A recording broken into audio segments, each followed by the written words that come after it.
You all know.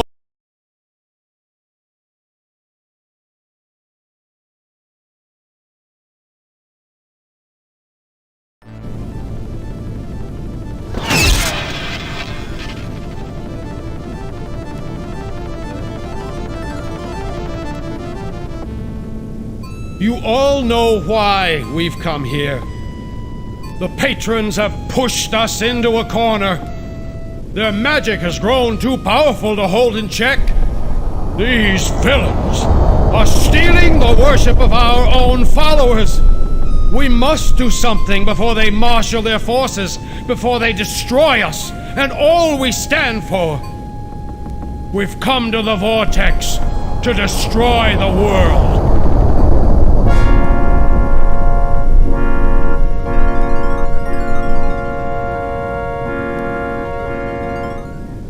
Life will be better after the Sundering.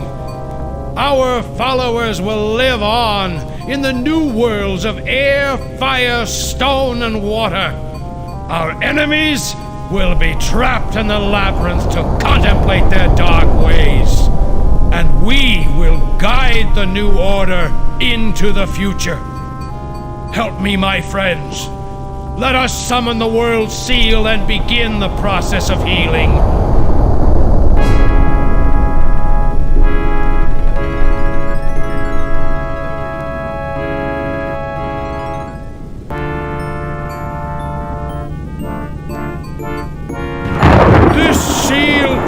Together all of Earth's elements.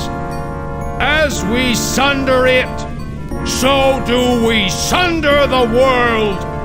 Thus we begin a new age.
Two 2,000 years ago, the Sartan Council sundered the world into 5 realms. One of them was a nightmarish prison called the Labyrinth, and into it was banished the entire patron race, your ancestors. This is the place you've always called home, and all you've ever wanted is escape. Your name is Haplo, and you are a patron. Not long ago, Lord Zar, the most powerful patron sorcerer of his generation, broke through the Labyrinth's final gate. In doing so, he paved the way for others to follow. The path was still difficult, but not impossible. Your travels led you to the final gate, where the combined forces of the Labyrinth waited to turn you away. The fight was hopeless. Alone, you never would have survived.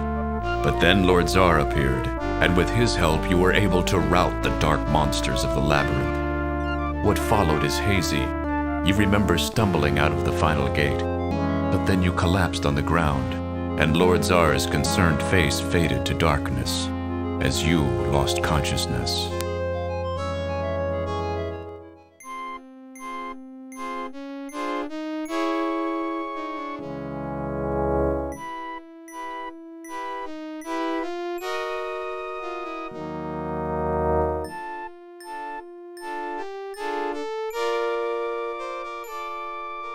Ah, Haplo. Do you feel well enough to talk, my son? I was worried. You took some serious wounds in your dash for the final gate. It was all I could do to repair your heart rune and heal you. The few weeks since you escaped the labyrinth should have been enough time to recover, but we don't want to rush it. I know you have a lot of questions. I'll do my best to answer them, but first I'd like to give you some history. You've spent your life trying to escape the labyrinth and hating the Sartan who consigned our race there. But you don't really know the full story. Even I didn't know everything when I escaped, but I learned quickly. You see this city around us? The Sartan made this. They made it for us, if you can believe it, for when we emerged from the labyrinth, we were supposed to be docile, rehabilitated, brainwashed.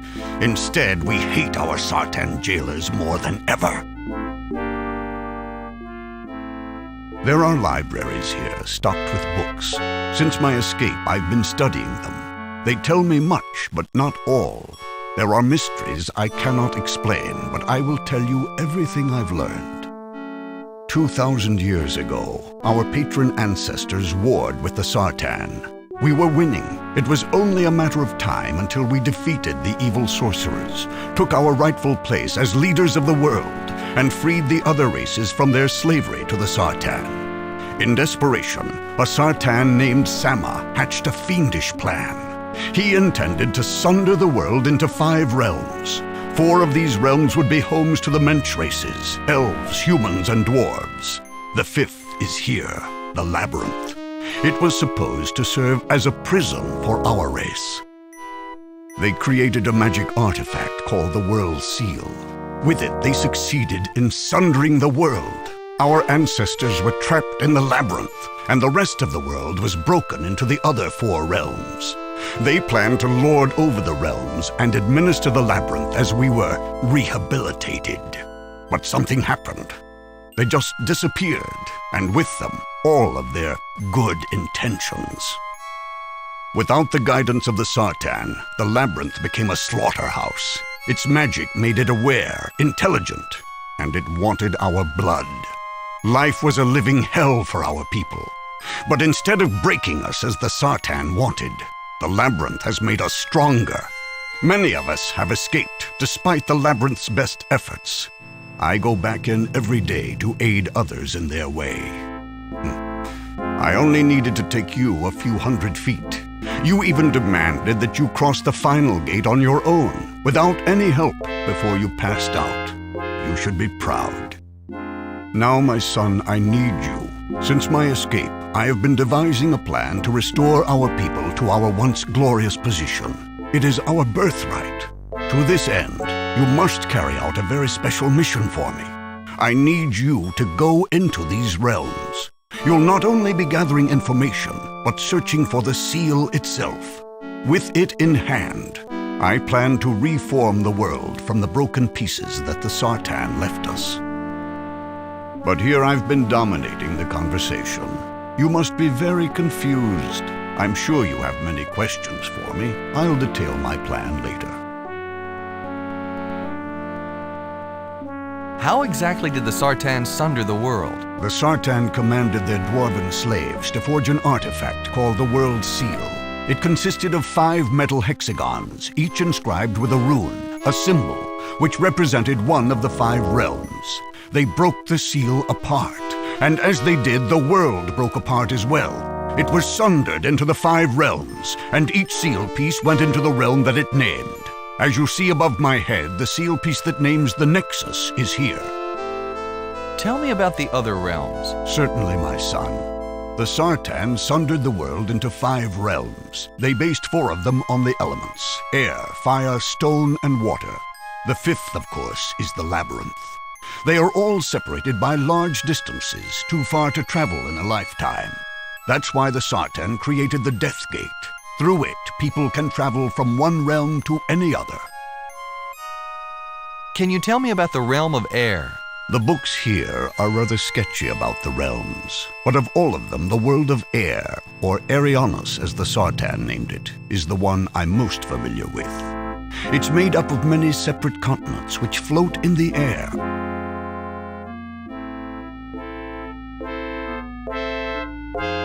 The lower continents are populated by the dwarves. Those islands are plagued with almost continuous electrical storms. The higher continents, with much better weather, are homes to the humans and elves. Perhaps it indicates a pecking order in the Mensch.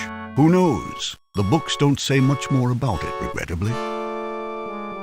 Tell me about the realm of fire. The realm of fire, or Prian, is a hollow world. Instead of living on the outside of the sphere, as we did on the original world, they live on the inside, along the inner curvature.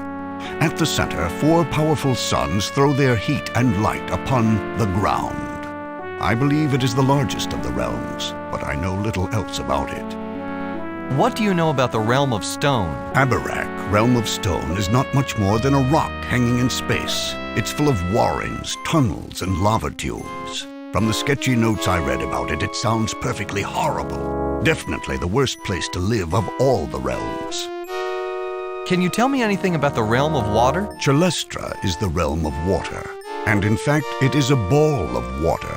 At its heart is a sea sun which warms and lights the interior. The exterior is completely frozen, exposed as it is to the cold of space. Sea moons orbit the sea sun. They are hollow, living creatures which draw energy from the sun. Inside, the Sartan built cities to house not only the Mensch, but themselves. I believe that they intended to finally live there to administrate over all of the realms.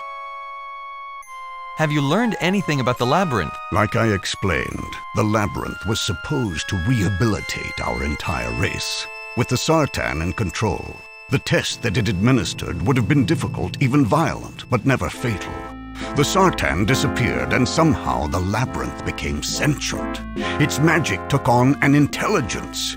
It started to kill us, slowly but surely. It toyed with us, always gave us just enough hope to keep us fighting. It created environments and monsters that even the twisted Sartan had never dreamed of. But we bested it. We escaped, and more of our kind are escaping all the time. But it is a trickle instead of a flood. Most of our race is still trapped inside. If my plan unfolds as I expect, I will free everyone at the same instant and bring an end to our imprisonment once and for all. What is this place exactly? It's not the labyrinth. It's known as the Nexus, kind of a way station. This city is where the Sartan were supposed to watch over the labyrinth. I believe they were going to give it to us as a place to live once we had been rehabilitated. It makes a perfect staging area for my plan. The Death Gate. What's that? The Death Gate is a portal. It connects the 5 realms. With a good ship and the right magic, anyone can cross the Death Gate from one realm to any other. Have you crossed the Death Gate? No, I haven't been able. I've made preparations, but it's always been my intention to send an emissary, or more appropriately, a scout in my stead. In fact, I was hoping that you would be my eyes in these realms. What kind of magic is needed to cross the Death Gate? It's very simple, yet infernally unattainable. The books describe the necessary preparations. You need a ship, one powered by magic with the ability of flight. You need a steering stone magically treated to guide the ship through the portal. But upon the stone, you also need the naming rune of the target realm. The books state this, but neglect to actually show the runes, as if they were common knowledge. None of the books depict these runes. For years, I've been researching the subject, reading every document, poring over every scrap of parchment, and I believe I finally divined one of the runes. that of Ariamus, World of Air. It's the only one I've been able to reconstruct, and it's taken years. I don't even know if it's possible to produce the others, given the pitiful research materials I have. It's my thought that the other runes might lie somewhere inside the realm of air. For some time, I've been planning to send someone there to look for them. Do you have a ship? Yes, the Sartan were kind enough to leave one for us. It didn't have the steering stone that such a ship requires, but I was able to reproduce one, without the naming runes of the realms, of course. Let's go back a step. Certainly. Can we talk about something else? Of course. What do you want to know? Where did the Sartan disappear to? I don't know. I don't think their disappearance was planned. All of their documents indicate that they expected to be around for a long time to enjoy the fruits of their labor. It seems that one day they just vanished. I have a few theories. It's possible that they did plan to vanish. They might be hiding somewhere in the realms, using the disappearance as a smokescreen to make us careless.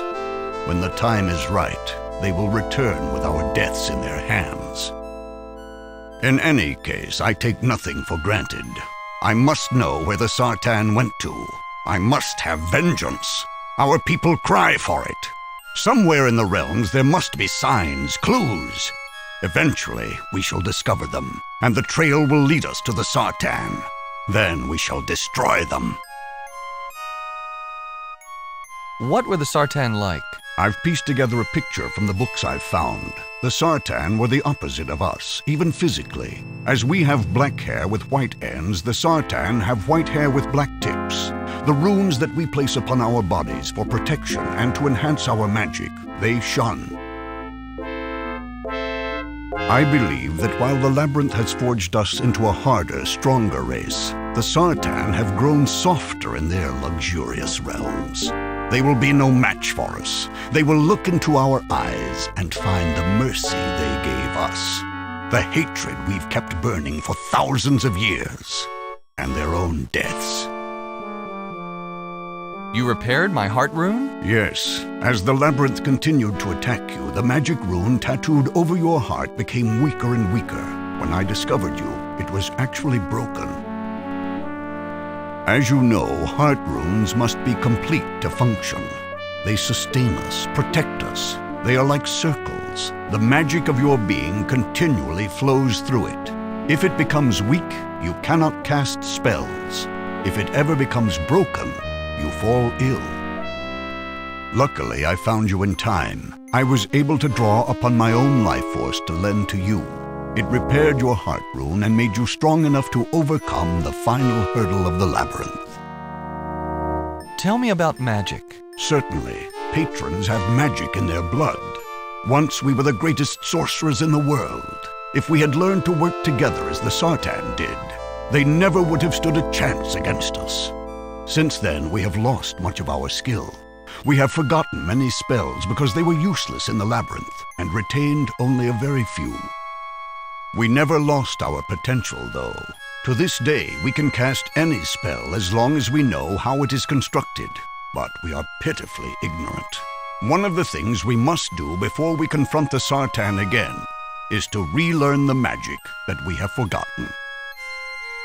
How does magic really work? Magic is based upon possibilities. The possibility always exists that reality is a certain way. Imagine that a stone wall blocks your path. There is a possibility that a door exists in that wall. A wizard bends this possibility into reality until the door appears.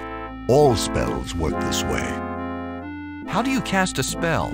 Spells are made up of runes. You build a spell by putting these runes together to form a rune construct. When you have built the construct in your mind, you trace the design in the air. The magic catches fire and leaves a glowing trace behind your finger.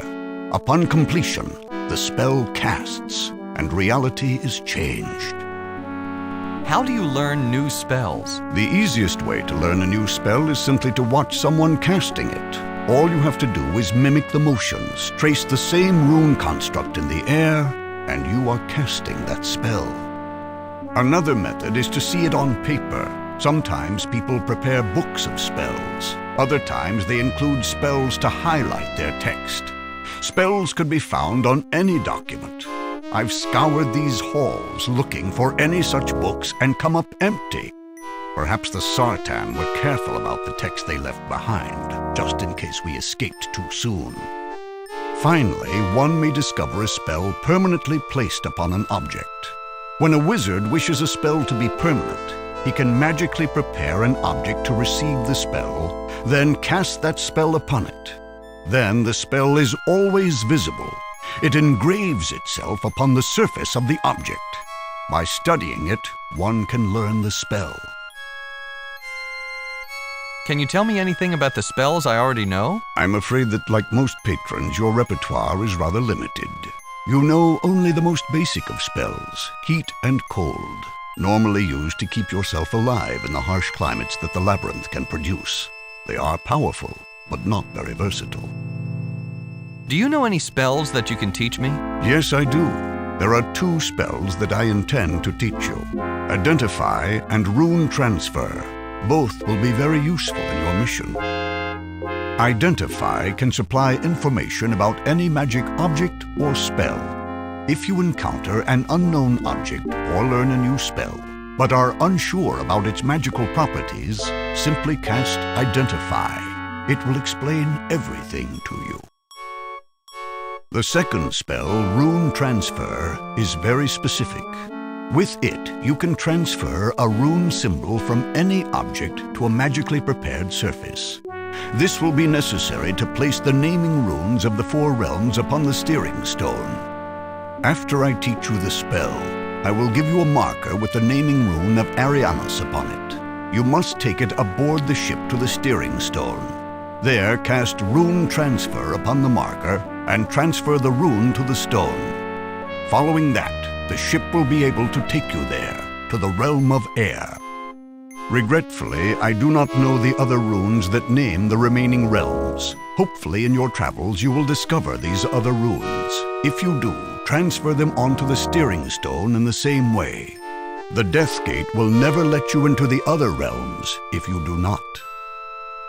Can we talk about something else? Of course. What do you want to know? How do you get back into the labyrinth to help our people escape? The labyrinth doesn't mind letting people in. It's letting them out that it doesn't like. I think the labyrinth has something personal against me. It tries to lure me in as far as possible before it throws everything it has at me. Don't believe that I'm not afraid. Every time I enter, I wonder if I'll ever return. I've been able to get the best of that demon place many times, but every trip it gets more devious, more dangerous. What is your plan? The Sartan's plan was unnatural. They killed millions of mensch and consigned our race to a living hell. I intend to undo the damage. I want to reform the world. Much like the Sundering, the Reformation will require all 5 of the seal pieces. I have the Nexus seal piece, but I need the other 4. The Sartan have hidden them somewhere in their realms. You must be my agent. I need you to go into the realms and find those seal pieces and bring them back here. When I have them all, I will reform the world, free our people, and bring the Sartan to justice. Now I know the naming rune for only one of the realms. I will give you a marker with the rune upon it. Use the Rune Transfer spell to place it upon the steering stone on board your ship. The stone will then be able to transport you to Arianas, the realm of air. Since I don't know the runes that name the other 3 realms, I can only hope that you will find them somewhere on Arianas. I also wish to know what happened to the Sartan. Their disappearance mystifies me. Finally, I want you to learn any new spells that you come across. It's only through the infusion of new spells that we will be able to build up our arsenal of magic. So, do you understand your mission? Take your ship to Arianas, search for its seal piece and the other realms' naming runes, and gather any information you can about the missing Sartan and new magic spells. When you have finished, come back here, deliver the seal piece to me, and give me your report. Now I shall teach you the 2 spells you will need. Watch me closely.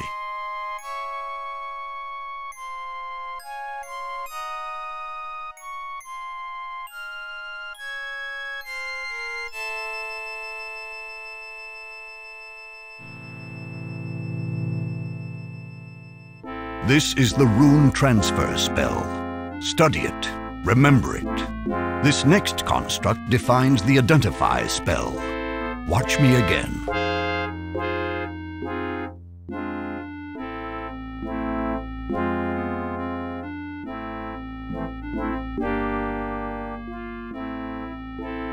That's all, my son. I am entrusting the fate of our race to you. Do not fail me.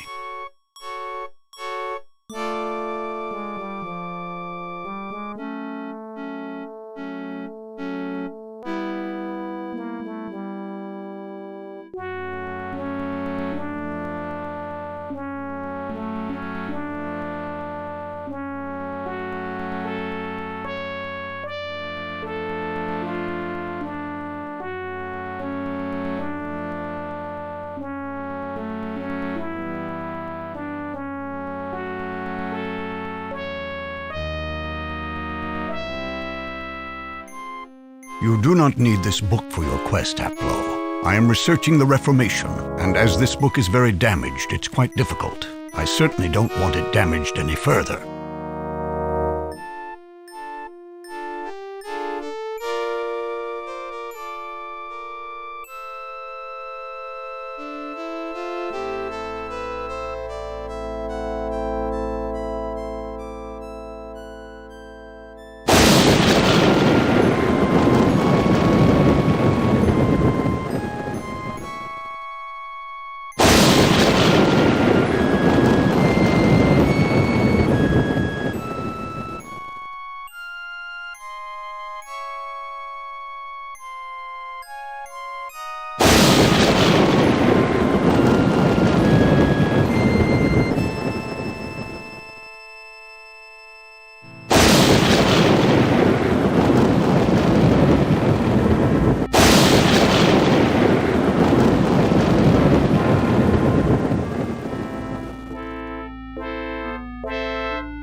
Yes, I forgot that you'll need some light for the ship's interior. I'll still have 1 glow lamp left. Feel free to take that one.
Oh my! You're huge! But you're not glowing. Are you a god?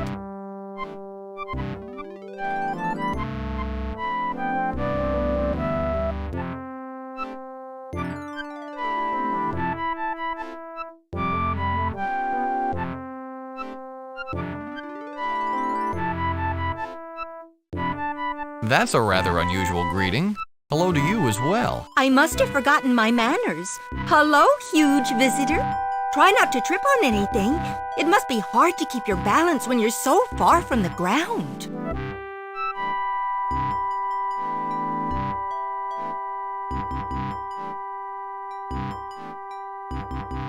I'm not so huge. You're just small. Ask anyone. I'm tall for my height. You're just a giant. A god? Of sorts, perhaps. Why would I be glowing? All gods glow. At least everyone I've seen glows. How can you be a god if you're not glowing?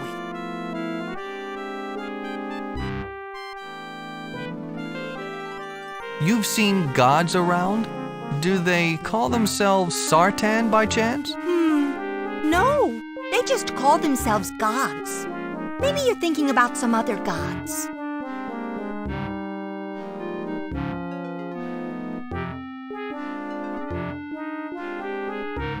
How many gods have you seen? About this many. I think that there are more, but I don't get to see them. Well, if you were a god, you'd know that we don't necessarily glow all the time. The gods claim that they are gods because they glow. Anyone who doesn't glow can claim to be a god. You're big, but I don't think you're a god. Ah, you've caught me. I'm not really a god, I'm just a traveler. A traveler? Nice to meet you. I'm Jar. You're awfully big not to be a god, but you don't act like one. They're always yelling and commanding and taking things. Gods aren't very nice. Look what they did to my electric zinger panel.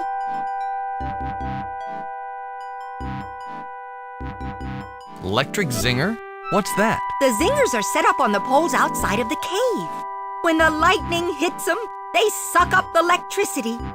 I think the Kixie Winsy likes electricity or something. After the zingers have sucked up all they can hold, I pull these levers. Then the show starts. Show?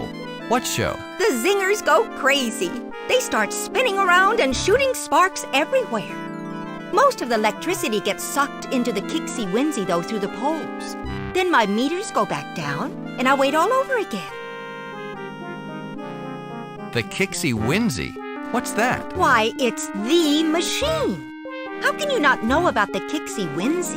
It's everywhere. It digs our homes out from the earth. It makes water for us to drink and does, well, other things too. It's our responsibility to care for it, so it can care for us as well. You mean that's all you do? Sit here and pull levers? It's not that easy. You have to know the very best time to pull the levers. My family has been pulling these levers for years, and I'm the best lever puller there's been in a long time. This is all very interesting, but can you tell me more about these gods? Well, they only showed up about 100 years ago. They dropped from the air in a flying ship. We were curious, of course, and were prepared to greet them as friends. But a glowing figure emerged and declared itself our god. At least one of many. None of us glow, and no one had ever claimed to be a god before, so we believed it. Now they've moved in and taken control. Personally, I liked life without all this divine intervention.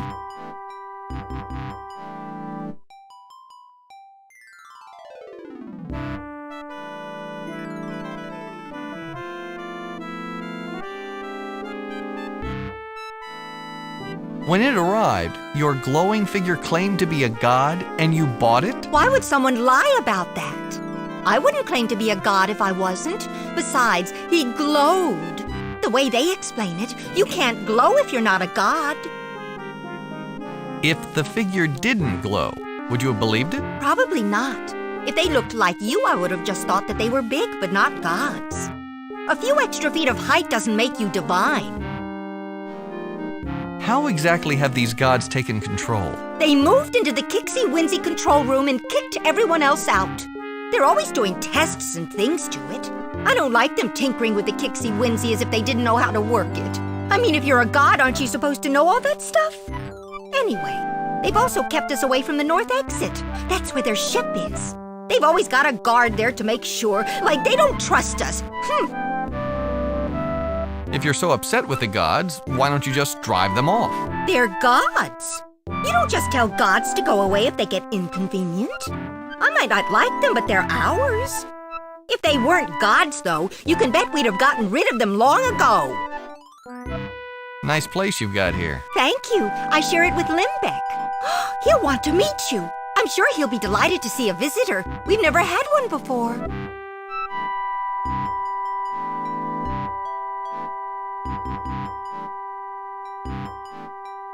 Does that mean you're attached? Well, yes. Someone's got to look after my Limbeck. He'd fall apart without me. You must really like this Limbeck. I'm glad that I can take care of him. He's such a gump sometimes. He gets so involved in his work that he even forgets to eat. I have to bring him in his food. That's why I keep the bread and marmalade handy. It's his favorite. Isn't that kind of a limited diet? Well, it's what he likes, and I have to make it perfectly. If there isn't enough marmalade, he calls it dry. If there's too much, he's so messy that he gets it everywhere. That's why I can't let him make it himself. He always puts far too much on. Does he like these gods as much as you do? He doesn't quite dislike them. He simply doesn't believe in them. He thinks that these gods have been taking advantage of us. We've been serving them when we were meant to serve the Kixie Winsy. He says that we've been oppressed.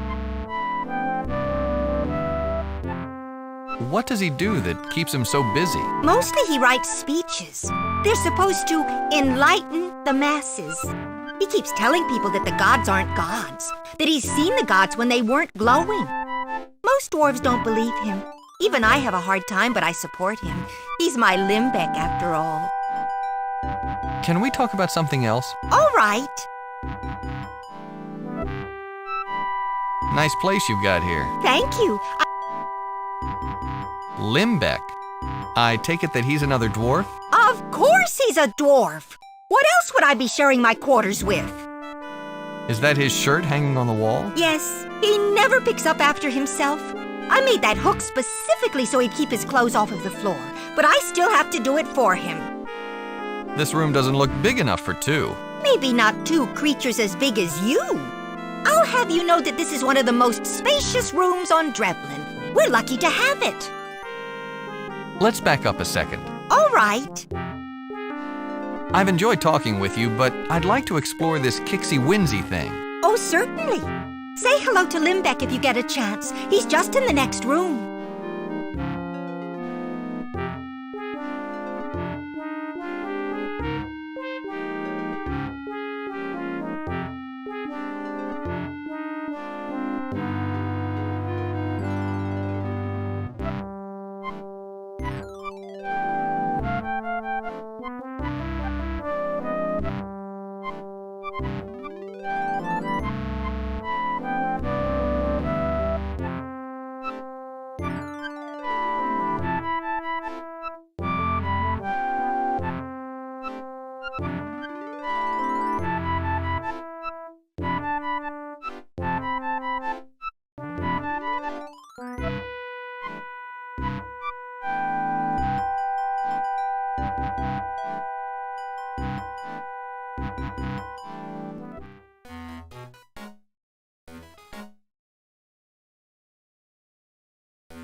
My word!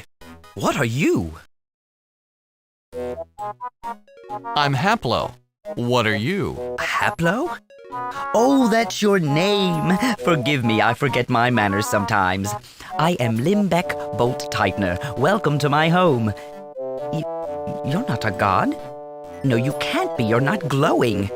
I assume you're a traveler. A traveler from where? Where are you going? Do you know the gods? What do you think of the Kixie Winzy?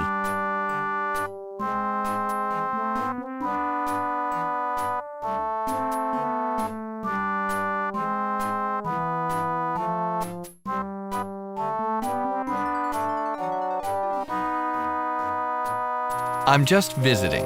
I've never been here before.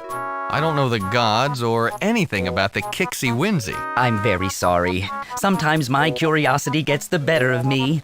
I'll try and be patient. Please go ahead, ask me anything. Ever heard of the Sartan? The Sartan? Is that a place? I'm sorry, I've never heard of it. I'm looking for a piece of something. It's metal, hexagonal, and has a symbol on it. It's very old.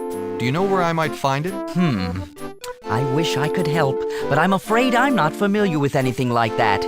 If it is very old, there's only one dwarf that might be able to tell you something. Old Grapple Rock Digger has been here forever.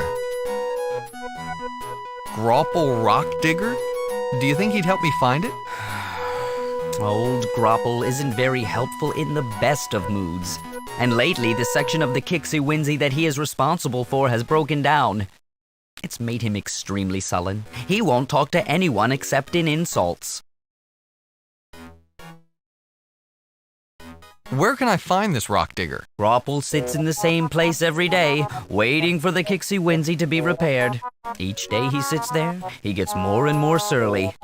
Go north to the intersection and follow the left wall. That will take you to him. How old is Grapple Rock Digger? He's been here for as long as anyone remembers, long before I was born. He'll tell you he remembers when the Kixie Winzy was built, but that was thousands of years ago. I think what he forgets, he makes up.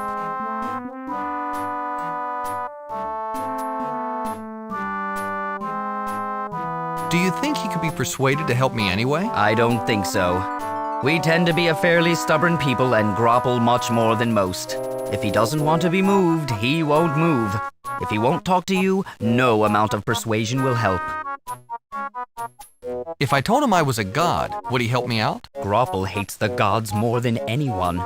He remembers the days before the gods, when we worshipped the Mangers. He feels that the gods displaced them. I think if you told him you were a god, he would die before he uttered one word to steer you in the right direction. What's being done to fix the Kixie Winzy? Normally, the Kixie Winzy automatically fixes itself. But when something breaks that isn't vital or necessary, it leaves the section unrepaired. We don't know how to fix it, and Grapple refuses to leave it. He's been sitting there for weeks. Enough about this rock digger. Tell me more about this place. Certainly. What do you want to know? What are you writing? Speeches. I have to convince my fellow dwarves that these gods aren't what they claim. They've oppressed us for too long. We must break the chains and take back our freedom.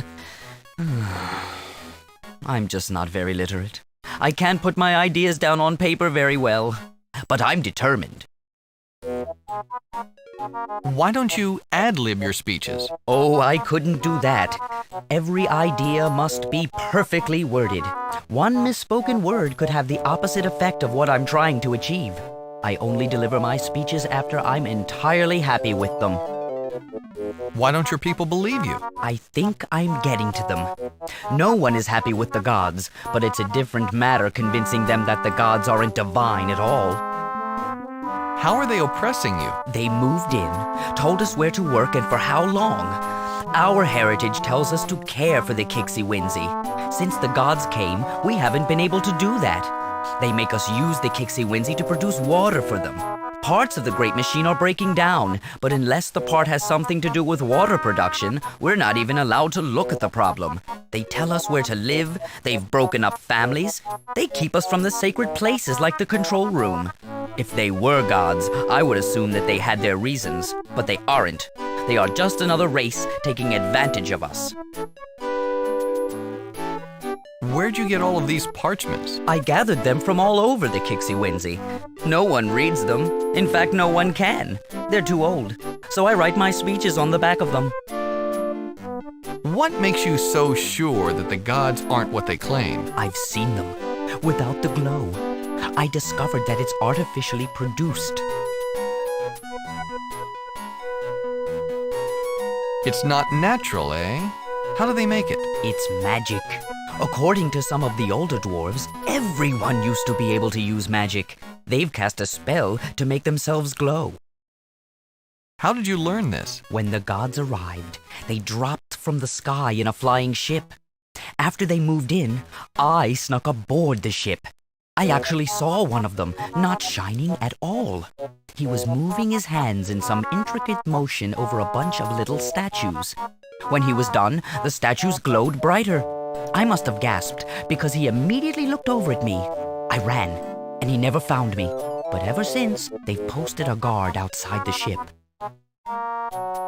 A flying ship? Yes. One of the byproducts of the Kixie Winzy is water.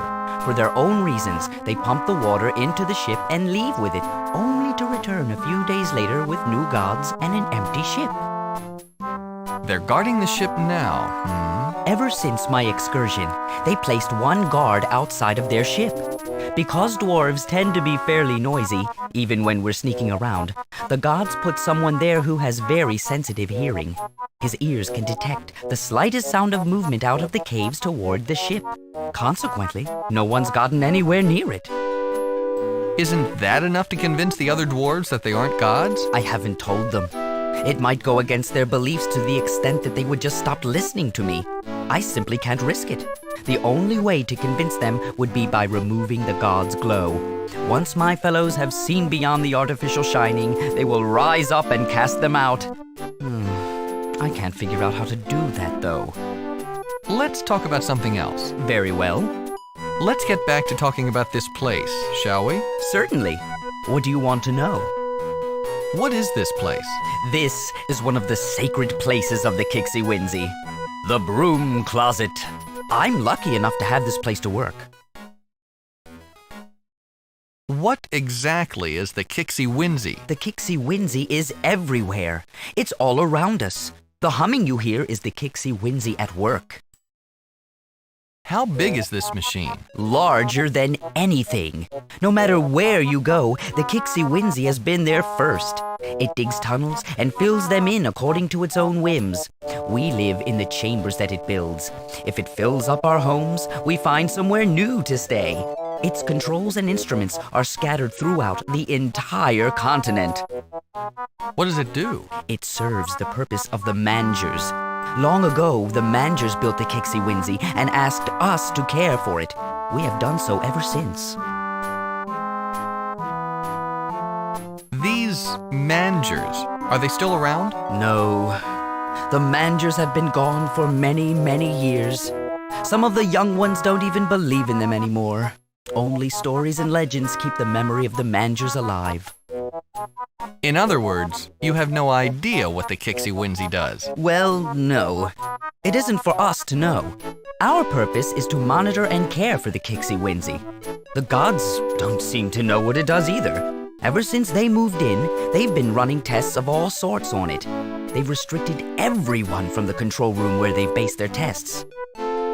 Let's talk about something else. Certainly. What do you want to know? What is that you're using for a candlestick holder? It's all I could find. If I had a better candlestick holder, you can bet that I'd be using it. That's a mighty big jug of ink you've got there. I found that jug of fast-drying ink quite a while ago. Despite the amount of speeches I write, I've only used a small portion of the ink the jug contains. I believe it will last indefinitely. That's all. I have to go. Very well. I must get back to my speeches. Feel free to look around.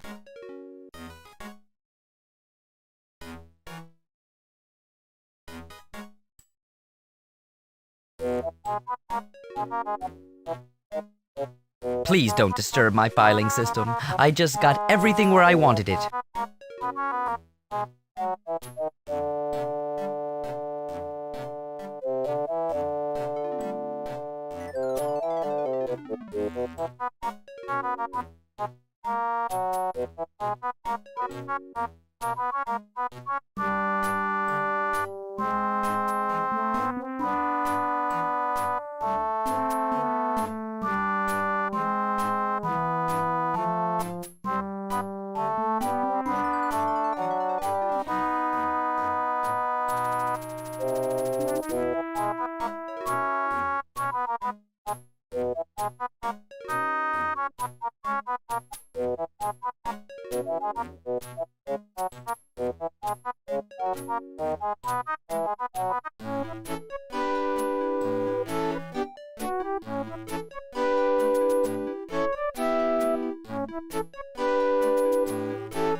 What the heck do you want, you overgrown, dim-witted god wannabe? And speak up!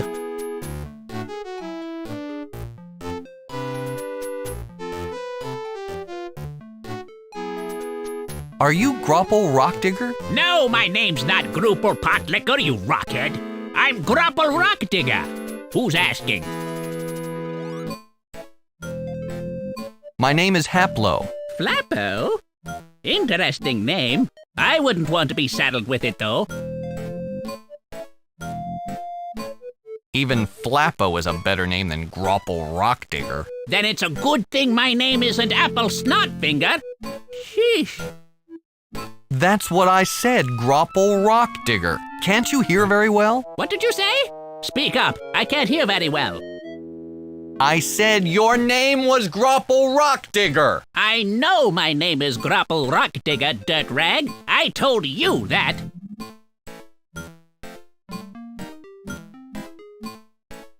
Never mind. Let's not worry about names. Fine. You brought it up. Why are you sitting beneath that dripping black gunk? I'm not moving until the Kixie Winsy is fixed, and that's final. If dripping gunk isn't going to make me move, you sure aren't. Nice stool. There's no pool around here. What are you, blind? No, I said stool. What are you, deaf? Can't understand a word you said. New to the language, are you? Could I ask you a few questions? Listen, I'm sitting under a broken pipe that's dripping black goo on my head, and the gods have commanded everyone to stay away so they can't fix the problem, and you want me to be friendly? Answer all your questions with a smile? Well, I'll tell you what, until the Kixie Winsy is fixed and those gods are gone, I'm not talking to anyone. No stories, no questions, nothing. You won't talk to me until the gods are gone? Isn't that an awful lot to ask? Who's asking you? As far as I'm concerned, you can bump your head on every tunnel ceiling you find until you realize that I'm not going to talk to you. What's wrong with the Kixie Winsy? A length of pipe is rotted away. I had to shut the main valve to keep it from spewing black gunk all over the place. So until the pipes are repaired, I can't risk reopening the valve. Why don't you fix the pipes? It's not my job to fix it. Even if it was, I'd need something to fix it with. What about that box labeled pipe repair on the floor? Everybody's rummaged in that box taking what they want without regard for the fact that the Kixie Winsy might actually need it. At one time, there were 5 pipe fittings in the box. Now there's only 1. What became of the missing pipe fittings? Who knows? Some folks have absolutely no consideration. They took my pipe fittings for one silly purpose or another. Did they ask my permission? Not once. Why, the gods even made off with one of them. Even if I could get those other pieces back, I'll never see that one again.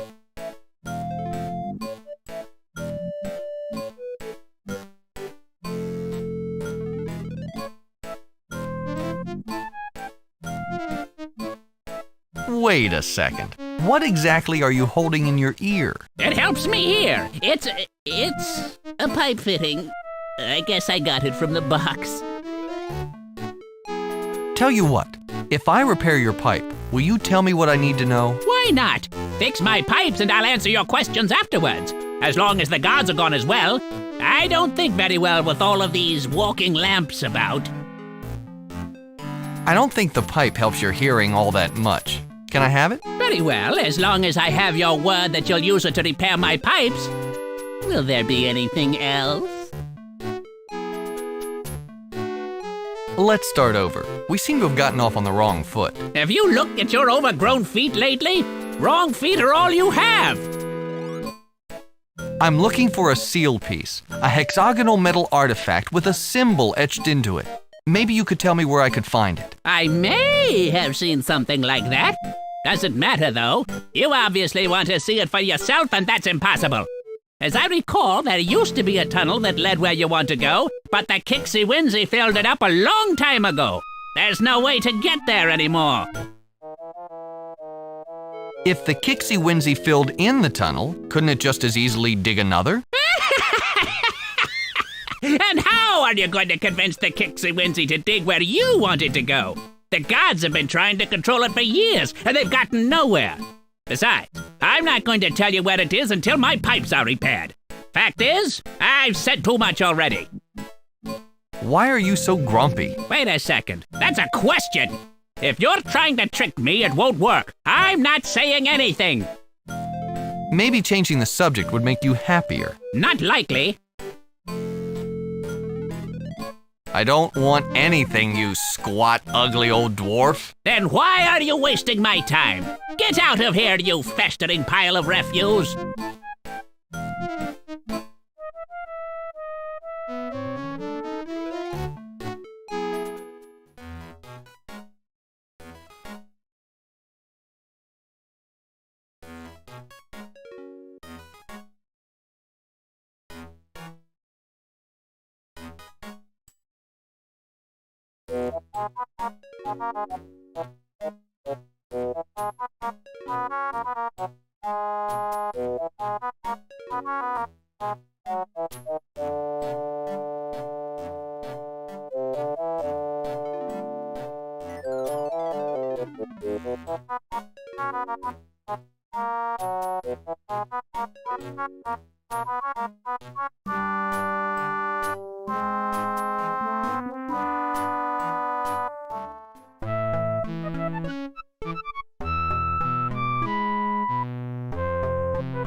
Five more minutes.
Not quite enough marmalade on this one.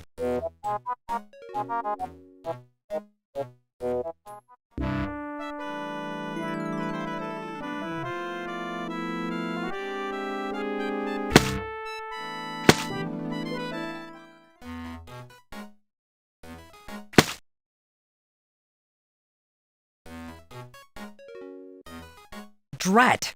Now I'll have to start over.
Who are you?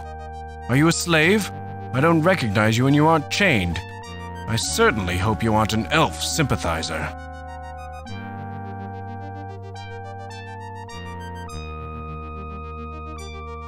First things first, who are you? I suppose I have little choice.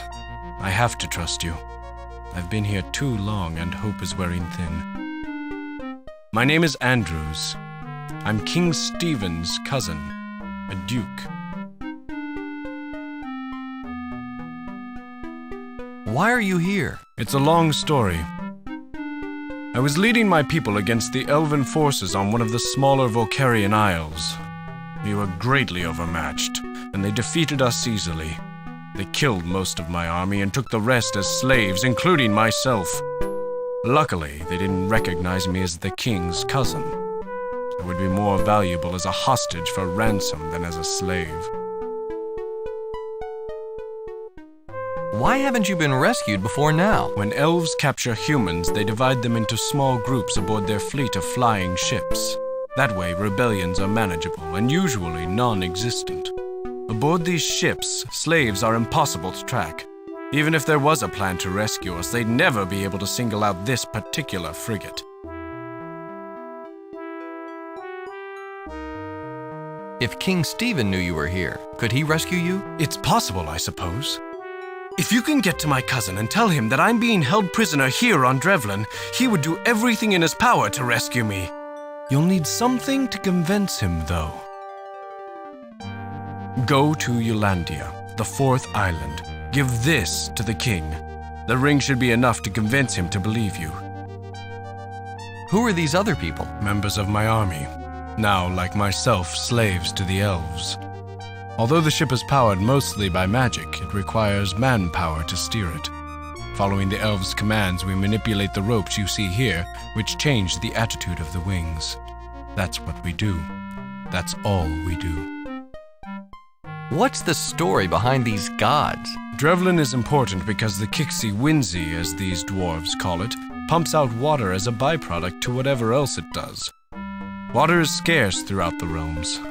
In order to control this water source, the elves have convinced these gullible dwarves that they are gods. Their claim is based on a simple glow spell dreamed up by the ship's wizard. The crew is fairly small, only about 4 or 5 elves, but they are spread thin throughout the caverns. In order to maintain the spell, the wizard has created miniature statues that he uses as substitutes. He keeps them all aboard the ship in one place. As long as the glow spell lasts on the statues, no matter where the elves are, they continue to glow, and the dwarves continue to believe that the elves are gods.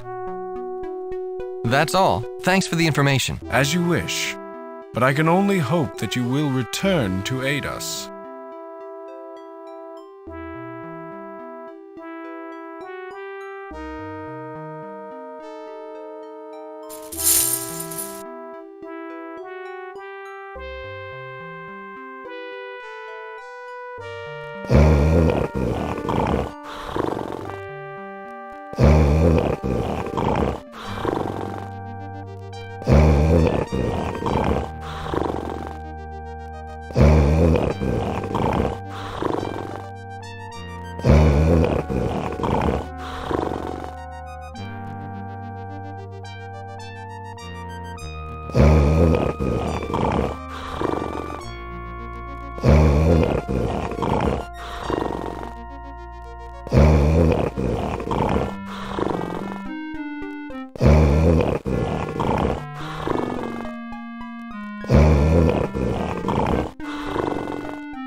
What is a human doing loose? In my quarters. I'll have to take care of you quickly.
Hello again. How can I help you? That's all. I have to go. Very well. I must get back to my speeches. Feel free to look around.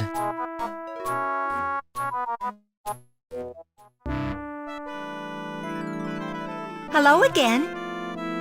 I've enjoyed talking. Oh, sir.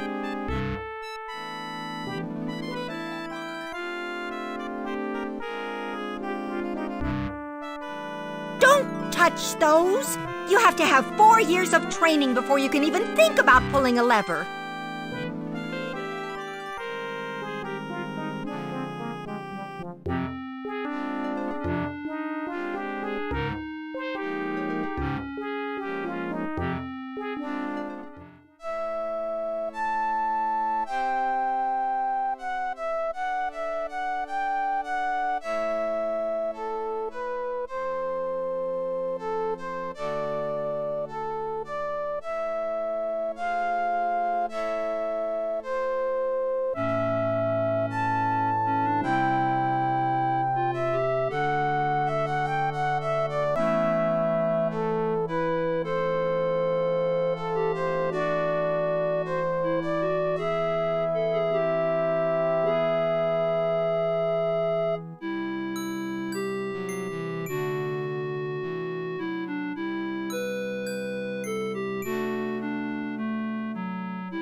Why are you sneaking around on royal grounds, knave? What's your business here?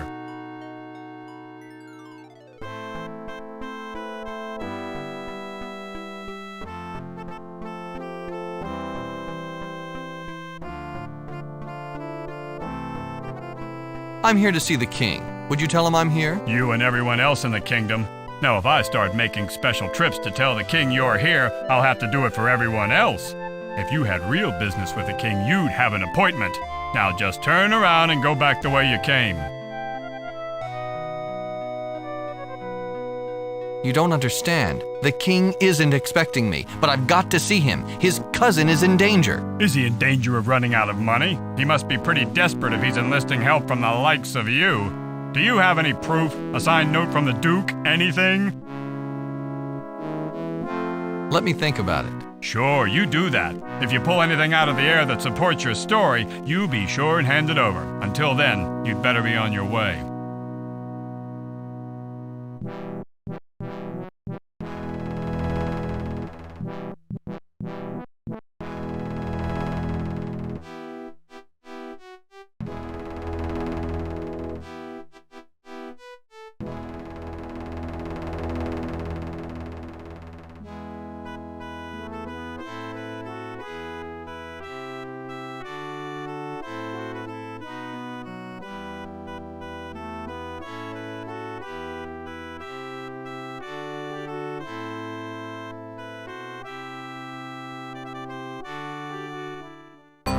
What do we have here? A brigand who's stolen my cousin's signet ring? Someone who has kidnapped the Duke? What do you want from me, ransom? I must warn you, I don't deal with traitors to the crown. It's hard to talk business with someone who's missing a head. Now that we've dispensed with the preliminaries, tell me why you're here.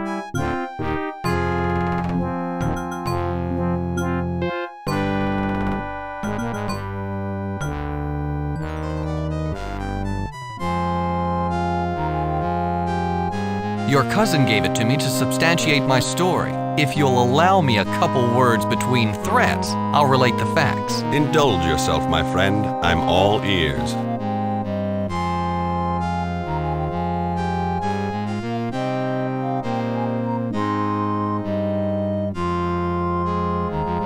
Well, it's like this.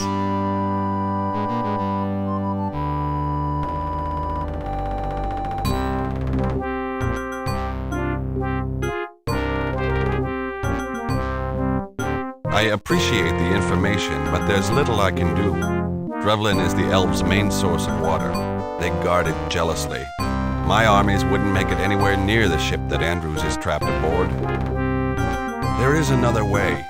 If my cousin is out of the elves' clutches, we will be able to free him. Somehow you have a way to get in and out of Drevlin undetected. Return there, get that slave ship to lift off, to go back to the Tribus Empire.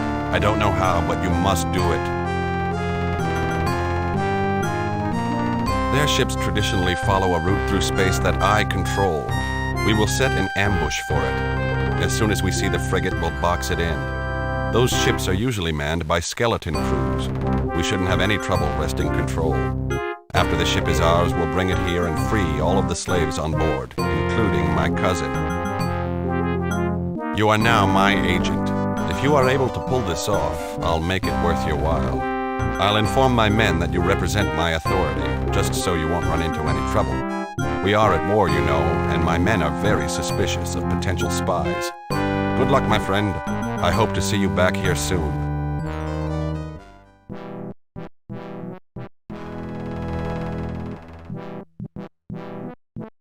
Just because King Stephen made you an agent and gave you run of the palace grounds doesn't mean I have to like you. You can do what you want, but leave us alone.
Why would you think that I want to talk to another dirty, stinking human?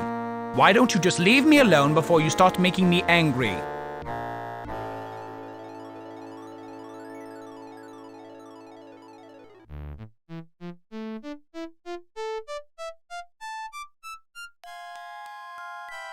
So, do you like these accommodations? What do you think?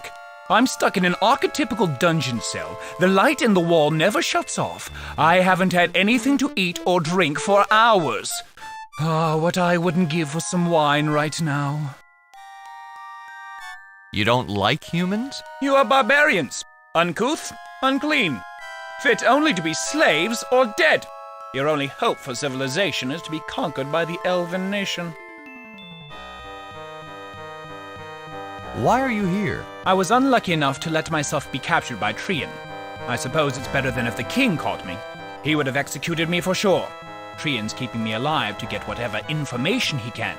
So far, I've told him nothing, and that's just what you're going to get as well. You You don't look like you're in any position to make demands. I may not be able to leave, but I certainly don't have to waste my time talking with you. Waste time? What else are you going to do? Sit here and not talk to you.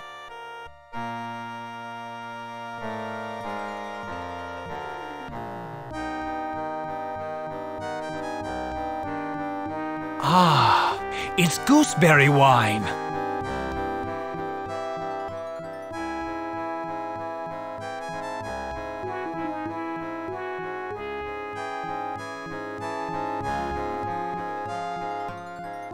I guess you're not so bad for a human. It wouldn't hurt to pass a little time talking.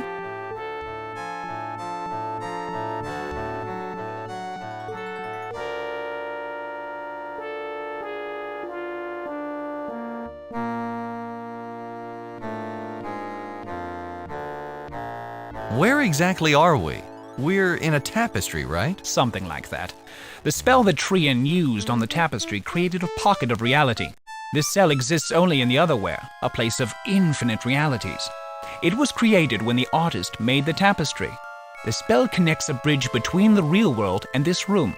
When the caster leaves the pocket, he severs the tie and the pocket is cast adrift back into the Otherwhere.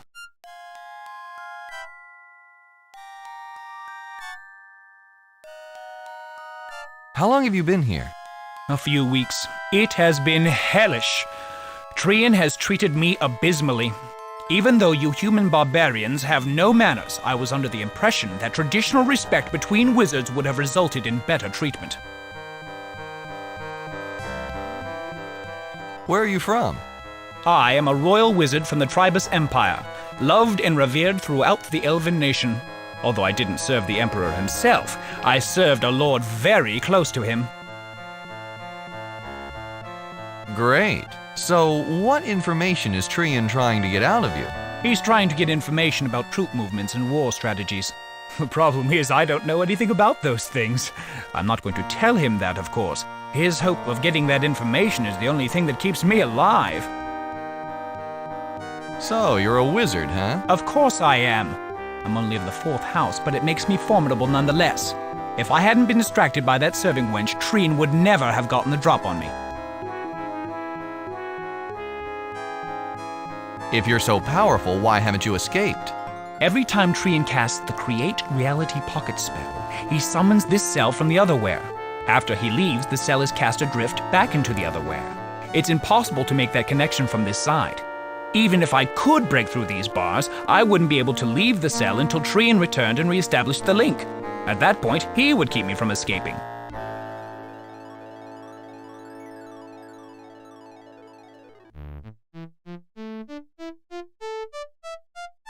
I know you hate humans. What do you think of dwarves? Humans are enemies. You are barbarians. I suppose you rate hate. But dwarves are nothing. They are meaningless. As long as they serve our purposes, let them. It doesn't really matter how we get them to do it. Do you know anything about the Kixie Whinsey? No, not really. It's been there forever, and it makes water. I think that there are dwarves there, right?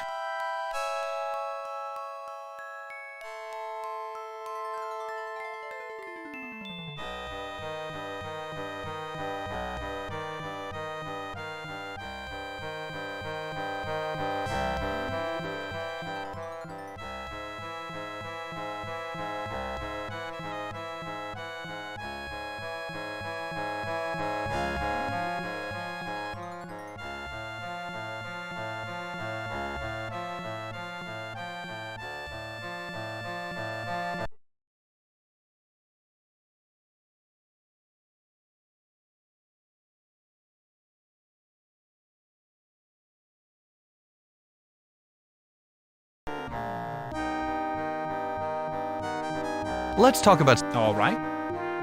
That's all. Sure.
I just picked up the ring outside. I figured this was An interesting tale, but quite impossible.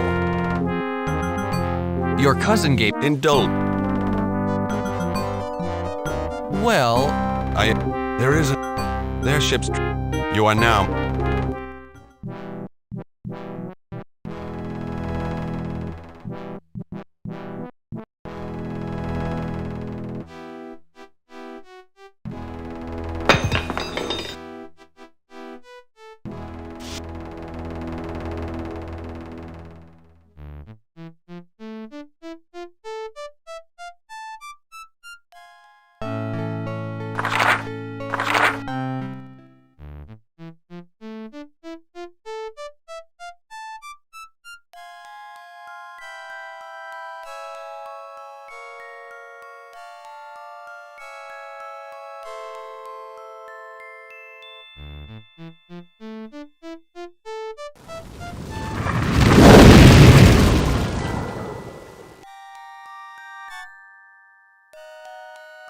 Why would you... What? Why would you... don't... You are... So... What do you... Why are you here? I was All right. Good.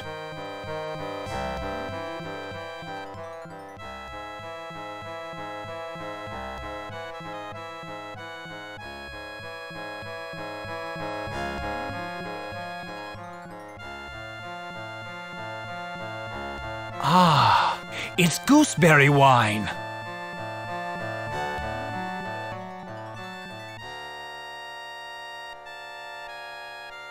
I guess you're not so bad for a human. It wouldn't hurt to pass a little time talking. Great. So, what information is Trian trying to get out of you? He's trying to get information about troop movements and war strategies. The problem is I don't know anything about those things. I'm not going to tell him that, of course. His hope of getting that information is the only thing that keeps me alive. So, you're a wizard, huh? Of course I am. I'm only of the 4th house, but it makes me formidable nonetheless.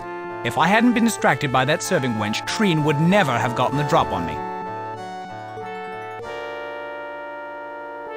If you're so powerful, why haven't you escaped? Every time Trian casts the Create Reality Pocket spell, he summons this cell from the Otherwhere. After he leaves, the cell is cast adrift back into the Otherwhere. It's impossible to make that connection from this side. Even if I could break through these bars, I wouldn't be able to leave the cell until Trian returned and reestablished the link. At that point, he would keep me from escaping. What do you know about the elven ship on Drevlin? I think that's where we get our water, right? Elves have had control of that area for years. I know that you humans would love to take Drevlin for your own, but I'm certainly not going to help you do that. Do you know anything about the Kixie Windsey? No, not really. It's been there forever, and it makes water. I think that there are dwarves there, right? I know you hate humans. What do you think of dwarves? Humans are enemies. You are barbarians. I suppose you rate hate. But dwarves are nothing. They are meaningless. As long as they serve our purposes, let them. It doesn't really matter how we get them to do it. Can you teach me any spells? Interested in magic, eh? I don't reveal my secrets to just anyone, you understand, especially not to humans. If you hate this dungeon so much, can't you use your magic to change it? Well, if I could get out of these bars, I'd probably douse that glow lamp on the wall. It's impossible to get any sleep with the lamp always shining in my eyes. In order to remove the glow spell that's on it, I'd have to create a shroud of darkness and place it over the lamp, and it's out of reach. How exactly does that shroud of darkness spell go? Come here, I'll show you. Now first you need a black cloth. The color is important because black absorbs all light. When you place the prepared cloth over the glowing object, the cloth is going to do just that, absorb the light, albeit to an even greater extent. Then you cast the Shroud of Darkness spell upon it, like so.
This is much better than the pipe I was using.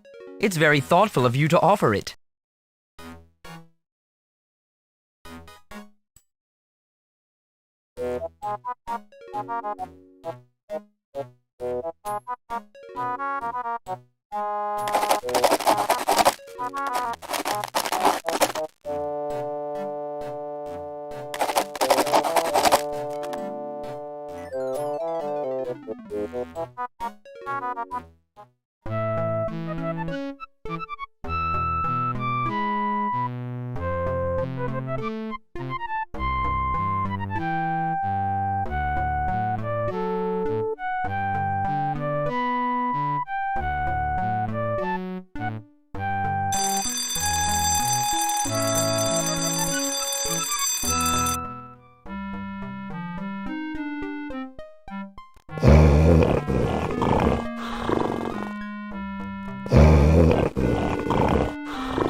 Hide in the storeroom.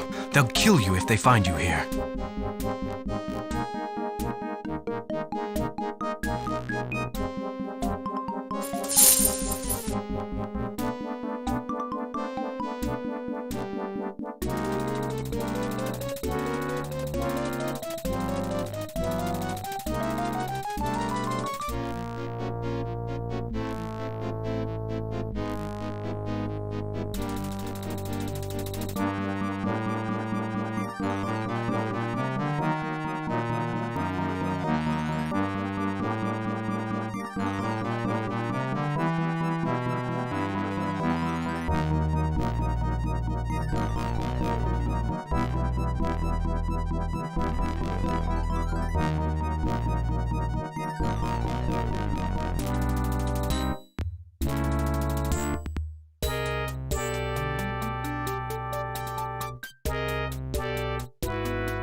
Congratulations.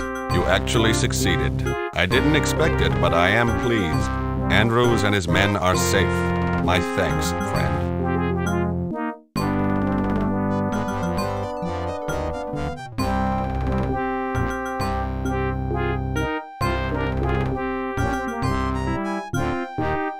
Not only did you get your cousin back safely, but now you have an elven ship.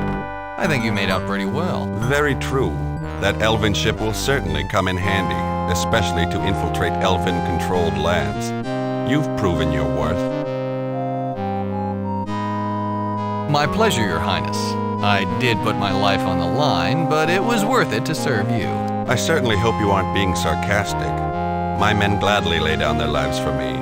That privilege is reward enough for them. I was going to offer something else, but that can be arranged. Wasn't there something about making it worth my while? You're correct. I'm not one to forget my promises when it suits me. What do you want?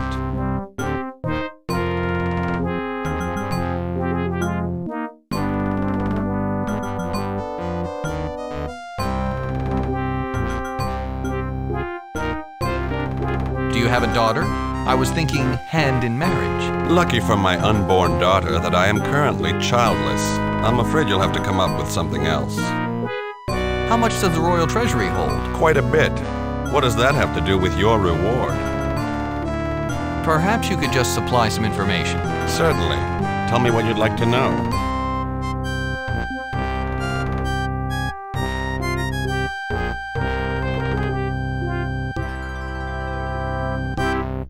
I'm not sure how I can help you there. Even my learned wizard knows precious little about the Kixie-Winzy. There is something I might be able to offer, though. The Kixie-Winzy is an ancient Sartan artifact.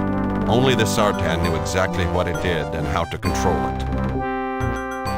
Since they disappeared ages ago, all that remains are the books and documents they left behind, but they are very scarce. In fact, the only place you can find them is in the Tower of the Brotherhood. Why is the Brotherhood the only place you can find these documents? Doesn't anyone else have a collection? A long time ago, private researchers kept their own collections. They soon experienced very fatal accidents and their collections were appropriated by the Brotherhood. Pretty soon, whenever Sartan artifacts were discovered, they were delivered directly to the tower. Nowadays, the Brotherhood usually employs the researchers outright. What's the Brotherhood? The Brotherhood is a guild of assassins. They pride themselves on the completeness of their library. They've gathered information from every corner of Arianis. This includes all of the Sartan artifacts they could find.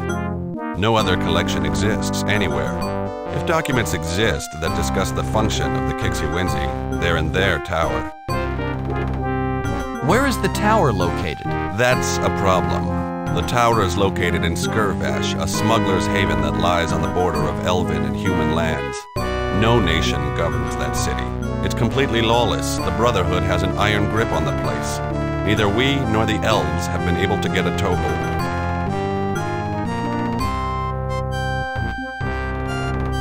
Skirvash is a haven for criminals and cutthroats.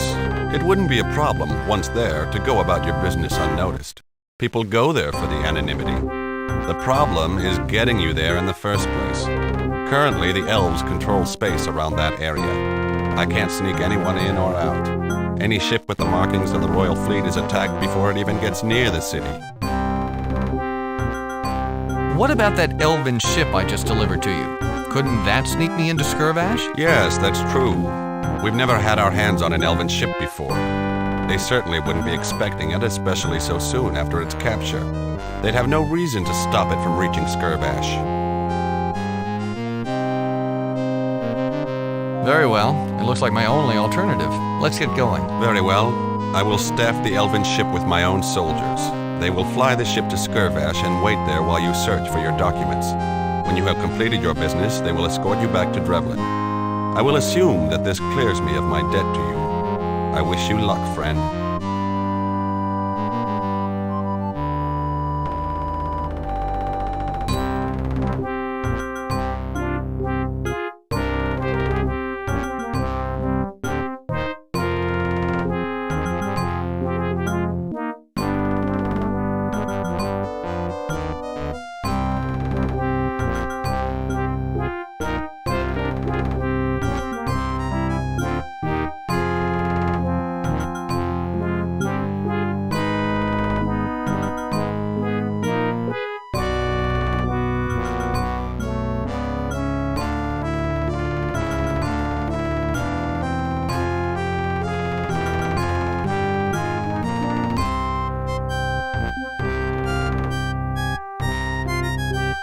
We don't want to answer any questions at the regular court, such as why King Stephen's men are flying an elven frigate.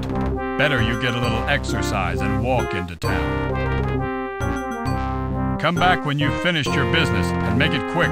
Just being around elven space makes me nervous, but waiting so close to the Brotherhood is downright terrifying.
Oh, sir, would you please get my doll back?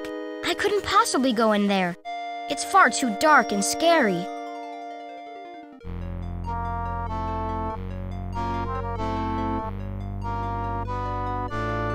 You want me to go in there? What's it worth to you? I would give you anything, but the doll is all I have. Please, good sir. I wish I was as brave and strong and kind as yourself, but I am not.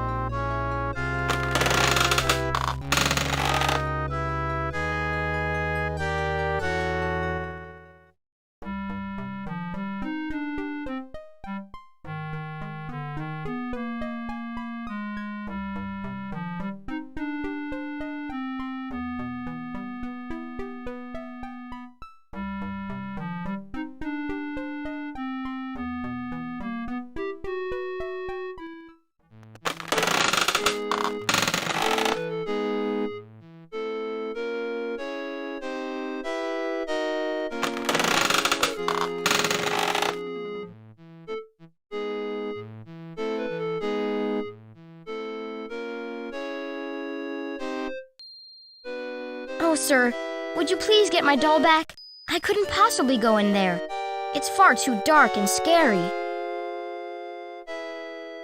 You want me to go in there? What's it worth to you? I would give you anything, but the doll is all I have. Please, good sir. I wish I was as brave and strong and kind as yourself, but I am not. If you do this for me, I will be in your debt forever.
Very nice doing business with you, sir.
You're a wizard!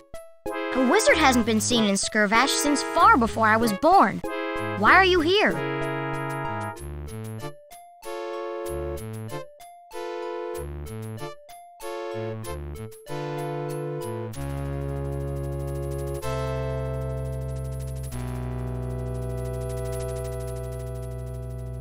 Never mind about me. Who exactly are you? And don't give me the helpless waif story again. I'm not helpless, but I am without parents, if that's what you're asking. I've carved out a life for myself from the streets. I use scams like this one to stay alive. I know all of the dark and secret corners of Skirvash. If you're here looking for something, You'll need a guide. I can help. If you're new to this town, you'll get nowhere without me. Let me go, and I'll help you. Why should I let you go? You pounded me with an iron pry bar. More likely I should just kill you and be done with it. If you wanted me dead, I'd be dead already. A wizard doesn't waste time. I think you need me. My offer stands. Release me and I'll help you.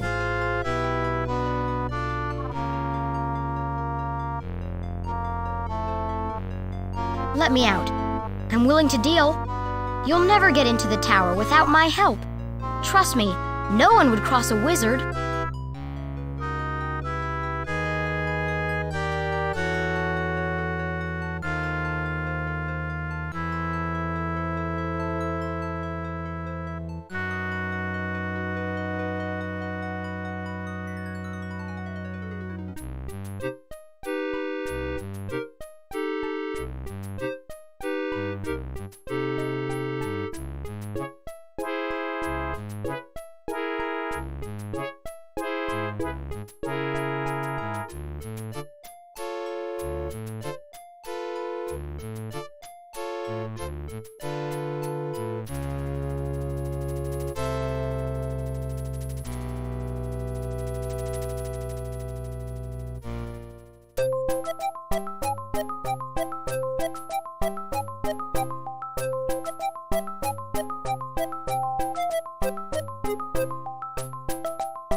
I'm willing to help you, but first I want to know what the job is and what's in it for me.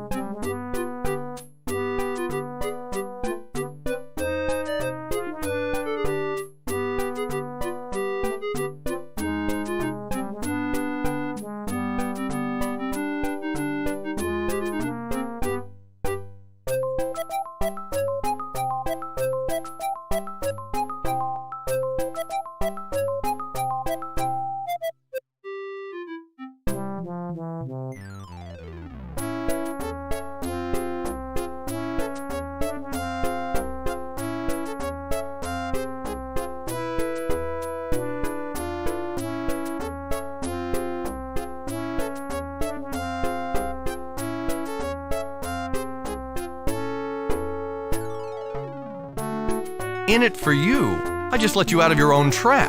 Don't you think that's enough? No. I appreciate you letting me free, but if I'm going to risk my life on whatever job you have planned, I need a cut. And if you're going after what I think you are, there should be plenty to go around.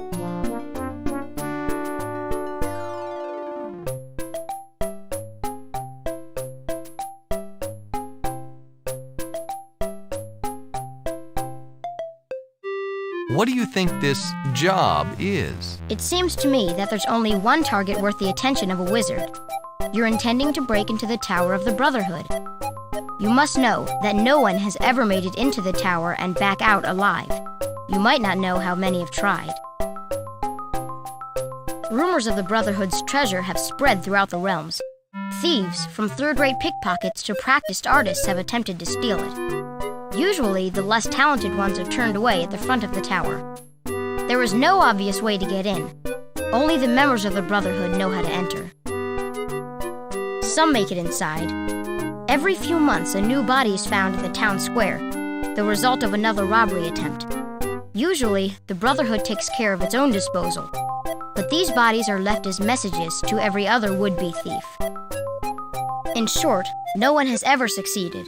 If this is your plan, you're going to need my help. Even a small cut of the tower's famed treasure would set me up for life.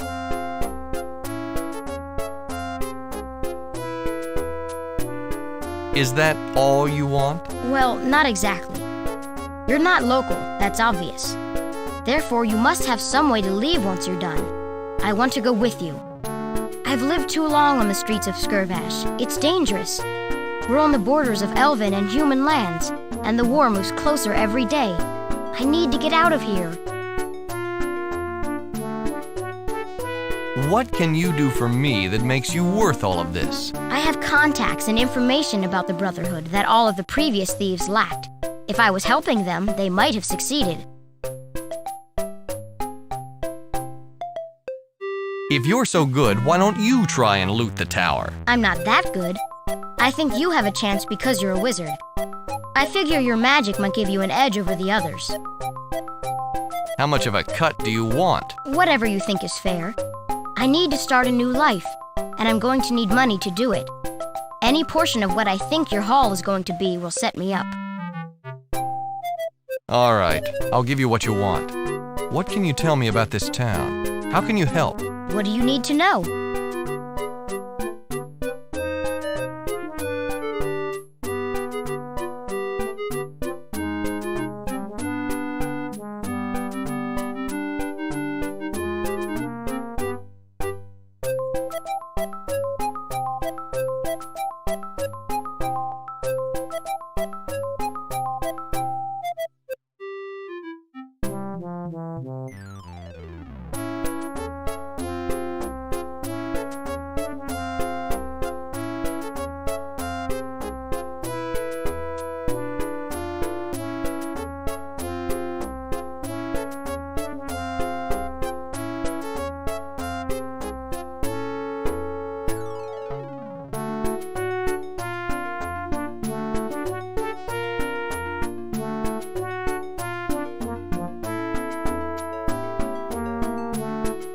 What is the Brotherhood? What does it do? You must know about the Brotherhood. At least you must have heard about them. The Brotherhood is a guild, much like craftsmen or merchant guilds, only it is a fellowship of skilled assassins. Whenever you want someone dead, for sure, take out a contract with the Brotherhood. Their information network reaches into all the nations, human and elven. In fact, the Brotherhood is the only guild that employs all races without prejudice, even in times of war. How do you get inside the tower? I don't know the method that the members used to get into the tower. I've examined the exterior, and I haven't found any entrance. But I've thought about this. Only the members of the Brotherhood can get in. So the answer is to become a member of the Brotherhood. You're new. Nobody knows you. You might be able to pull off something like this. As it happens, an assassin, a member of the Brotherhood, hangs out at the Devil's Workshop. His name is Hugh the Hand, and he's actively recruiting. It's not easy to catch his eye, and harder to have him sponsor you. How do I get this Hugh the Hand to sponsor me? Hugh is looking for only the most talented thieves and murderers. You'll have to do something extravagant to catch his eye. What that may be, I don't know. Perhaps if you stole something rare or valuable. What exactly is the Devil's Workshop? It's a tavern in the center of town. Low-life scum throughout Skirvash collect there to meet contacts, do business, and get drunk. In fact, the workshop's bartender is the most successful fence in town. The fastest and cleanest way to unload stolen merchandise is by selling it to him. Who are your contacts? What do they have to offer? I know someone who was once a member and knows the entire layout. Undoubtedly, he'll be able to give me some vital information. I also know a talented craftsman who can forge any specialized tools that you may need. Unfortunately, both of those people are going to ask for a lot of money. Unless you've got a stash that I couldn't find, you're going to have to come up with some. All right, that's all I need. I'm ready to go. Very well. In order to help you any more, I'm going to need some upfront money. If you get some, bring it here, and I'll get to work on getting the information and tools that you'll need once you're inside the tower. Good luck!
Yes?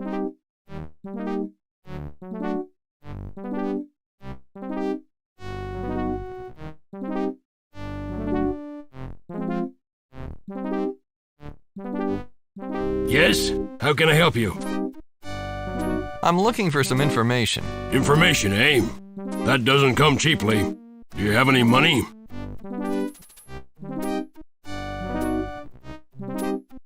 Well, not at the moment. Can I run a tab? Credit? In Skirvash? You're a funny guy. You're also a deadbeat. Will there be anything else, or should I just throw you out now? Who's that guy over in the corner? That's Hugh the Hand, a member of the Brotherhood. He's been sitting at that table on and off for the last few weeks. I think he's scouting for prospective new members.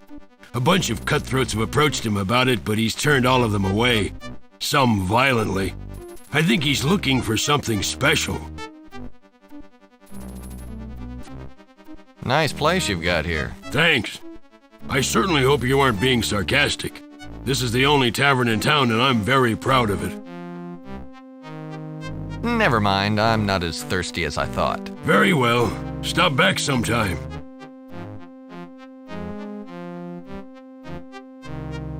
What do you want? No, cancel that. I don't want to know. All I want is for you to get away from me. I've no time for all of you amateur cutthroats and gutter snipes. Leave me alone.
I've got something that I want to sell. I'd be happy to take a look at it.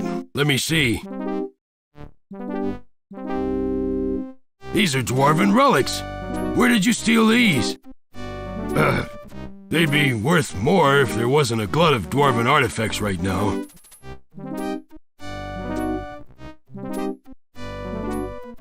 I'm a little short of funds just now. This is all I can afford for them.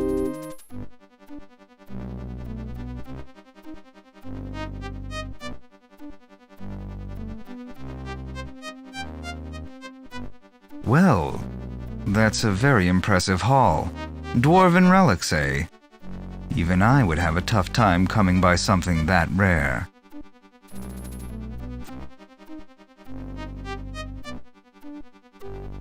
Well, I didn't steal them from the dwarves, just the elves that were transporting them. Those elves never come anywhere near Skirvash.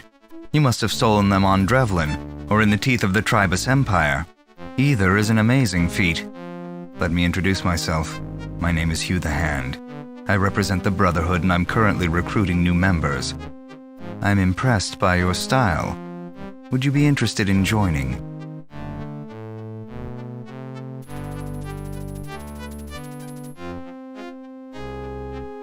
What exactly is the Brotherhood? Simply put, the Brotherhood is a guild of assassins. We accept only the most talented killers from every nation. When governments cannot eliminate a target, they come to us. For an incredibly outrageous fee, they receive our assurance that the target will die. The Brotherhood recruits from both races and operates in all of the realms in times of war and peace. It's hard to say when we're busier. The contracts we enter into during peaceful times are equally numerous, though more covert.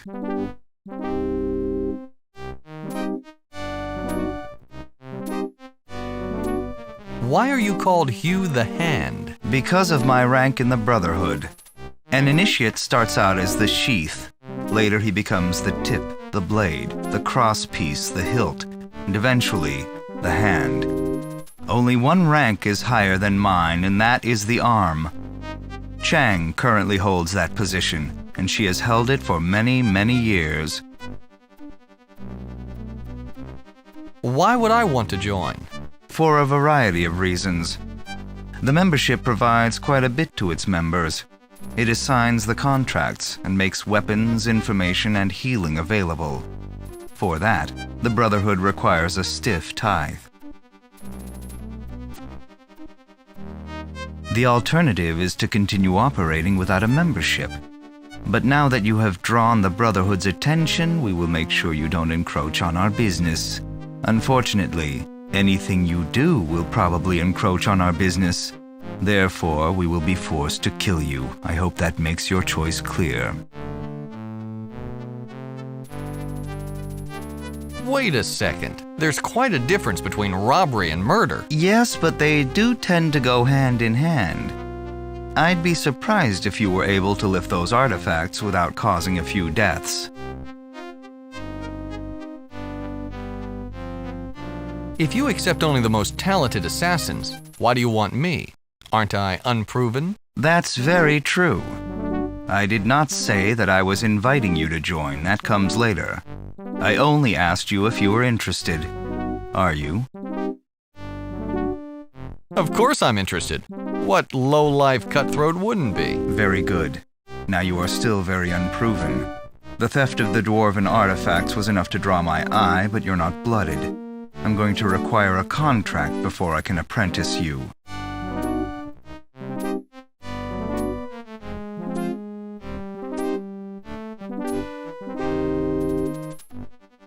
Who's the target? There is a merchant who lives on the edge of town. He has angered the Brotherhood. He's overstepped his authority and must be eliminated in order to set an example for the rest of his kind. Do you understand? Do you have any information about this man? Certainly. Most importantly, you should know that he wears an amulet. It is magic and protects him from all harm. Also, you should know that he knows that the Brotherhood is out to eliminate him. We've already tried once unsuccessfully. Since then, he's taken some precautions. He's had the front door reinforced and the lock changed as well. We believe that he's currently holed up there in the house. A magic amulet that protects him from harm? Won't that make killing him rather difficult? Yes. The fact that he is never without it might hamper you as well. Consider this a true test of your skills. If he lives in such a fortress, how do you expect me to get inside? Isn't that what you do? Break in. I'm sure you've had more difficult jobs than this. Anything else I should know about this merchant? There are rumors that he keeps a secret journal. I'm not sure how that would help you since I'm asking you to kill him, not investigate him. All right, let's get on with this. Very well. Will there be anything else before you leave?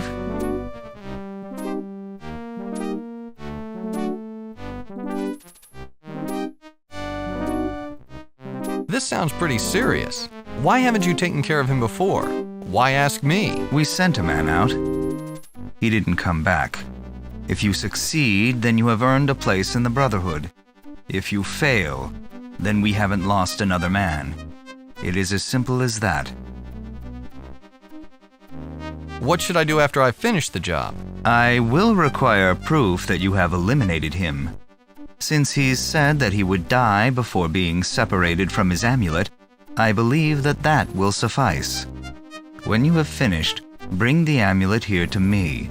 That should be enough. Where can I find him? His house is not hard to find. It is the most expensive house in town. Follow the road to the southeast. You'll come across it soon. All right, I'm on the job. Very good. Remember, when you have finished, bring back his amulet. That will be proof enough of his death. Please, don't insult me by running away. It would be such a bother to track you down and kill you.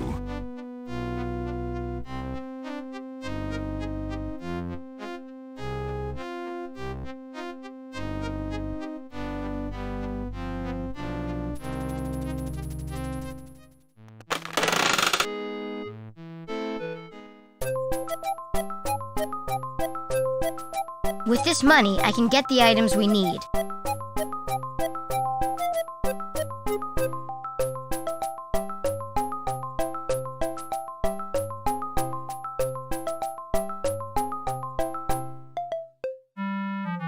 I got him! The information and the lockpick. Tell me about this lockpick. It's custom. There's never been another made like it. Look at it. The lockpick has been designed to open any type of lock, no matter how complex. Only one of the prongs will fit into each lock. Once you've placed that prong inside the keyhole, you'll be able to move it certain ways. Each movement will make a specific sound. According to the locksmith, the lockpick will make a distinct sequence of 3 noises before the lock springs. He didn't tell me what that series of sounds was, but he said it would be the same for every lock. Tell me about the information. I bought it from an ex-member of the Brotherhood. He claims that this parchment contains the codes to open the tower's treasure room. There's no way to verify it without actually getting inside the tower, so I had to buy it at face value. I don't really understand it anyway. I have no idea what the first line, "by their time to die," means. The second line is a list of continents above Skirvash that partially obscure the sun throughout the month. We can't see which one it is at this time of day because the sun is behind the tower. Overall, I don't know how to use this information, but it might come in handy.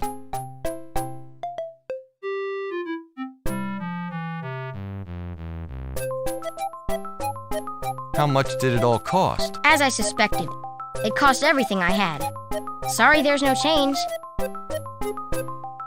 What can you tell me about the wealthy merchant on the edge of town? He was the most prominent and successful merchant in town until a couple of weeks ago. Then he just dropped out of sight. Rumor had it that he had a run-in with the Brotherhood. Maybe it had something to do with the stiff taxes the Brotherhood places on any transaction in Skirvash. I always thought that he'd be safe from the Brotherhood. He has a magic amulet that keeps him from harm, and he's never without it. That's about all I know, except I heard that he keeps a journal hidden away inside his house. I hope that helps, although I can't imagine how. Good work. Expensive, but good. I'll take it from here. Thank you. I think you'll find that in the long run, it will be worth far more than what you paid.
Hello, my good man. Have you seen the artist? I'm getting very tired of standing in this position.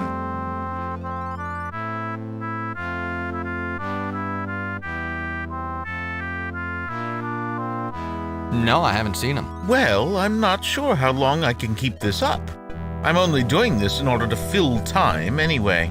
Who are you, by the way?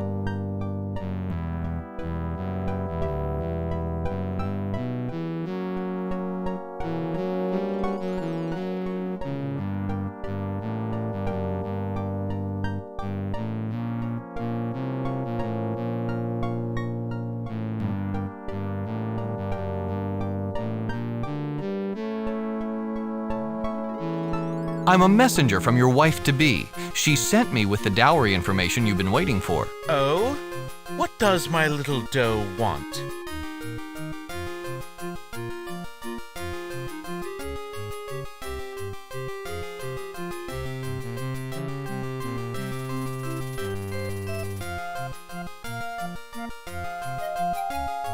It's quite simple. She wants your magic amulet. She wants my amulet? My most prized possession? I don't believe it. How do I know you aren't lying?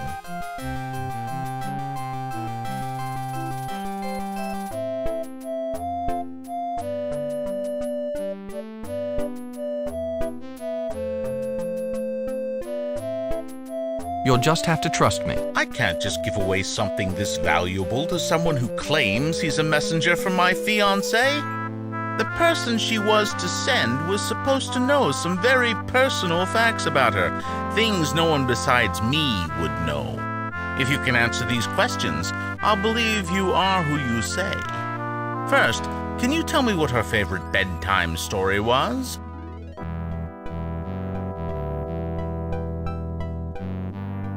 The bouncing beans? Interesting. Now, tell me this.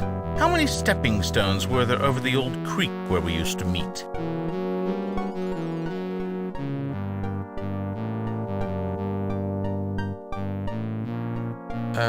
5? There's only one more. What did I whisper to my lady the first time we met?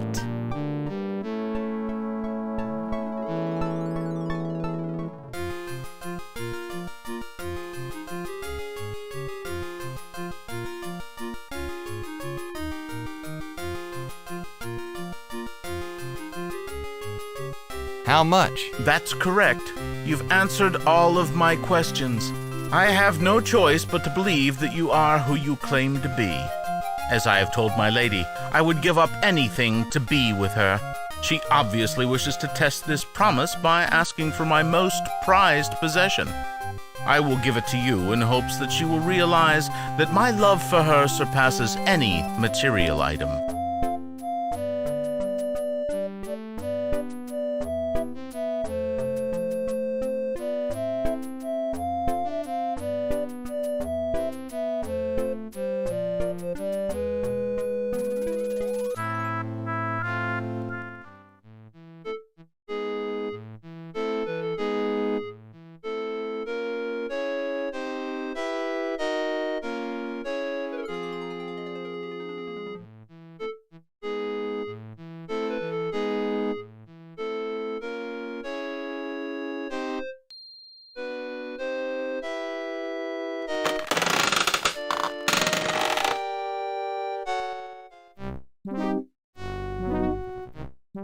Yes.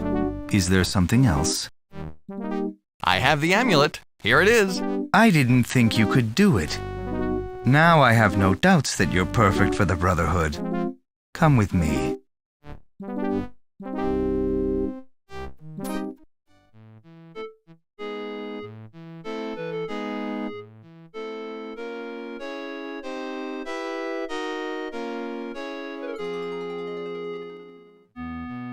This is the Tower of the Brotherhood, my friend.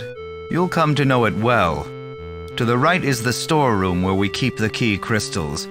You'll learn more about those after you've joined. In front is the legendary treasure room, and to the left is the initiation room. It is here that we go. I noticed that you've taken a beating recently. This healing salve should help. A good assassin is never without it. Wait here. I will be back in an hour or so to proceed with the initiation. Try not to think about the pain involved.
I like you. You're a thief after my own heart. Unfortunately, we can't suffer someone who's tried to steal from the Brotherhood to live. I'll try to make this as painless as possible.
I can't believe it!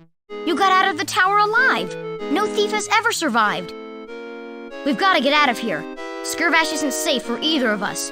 The Brotherhood rules this city, and they'll kill us when they find us.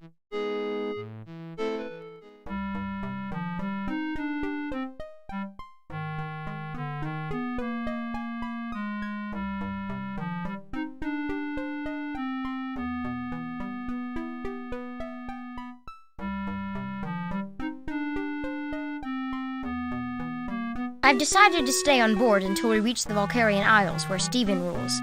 I think I can live much better in human lands. I'll need these to get started. You understand, I'm sure.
Now what do you want?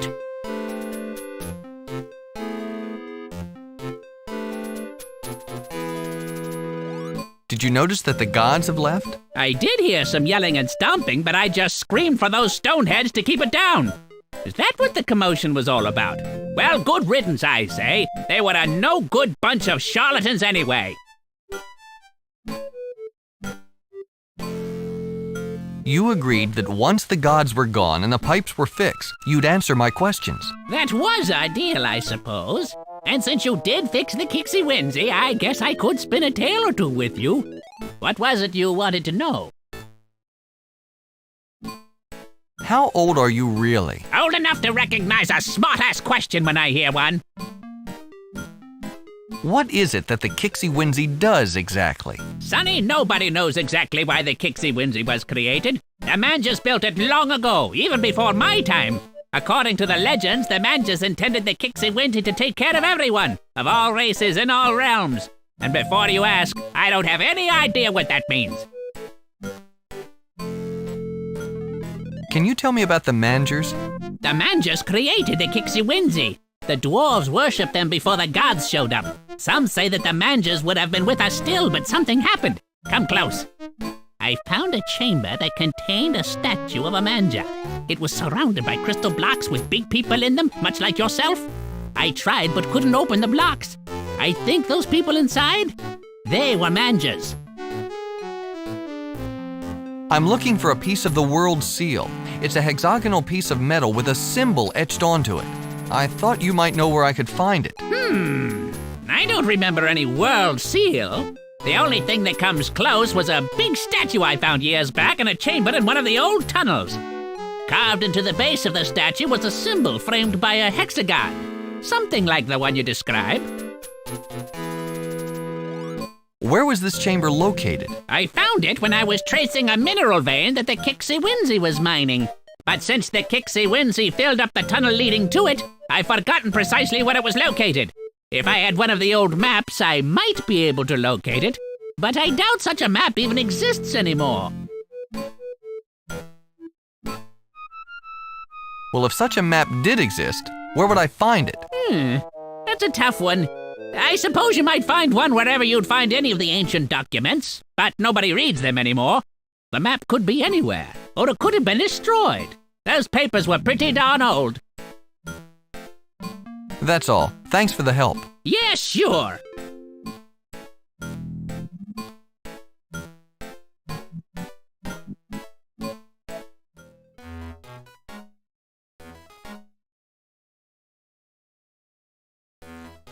Yes, that's very nice.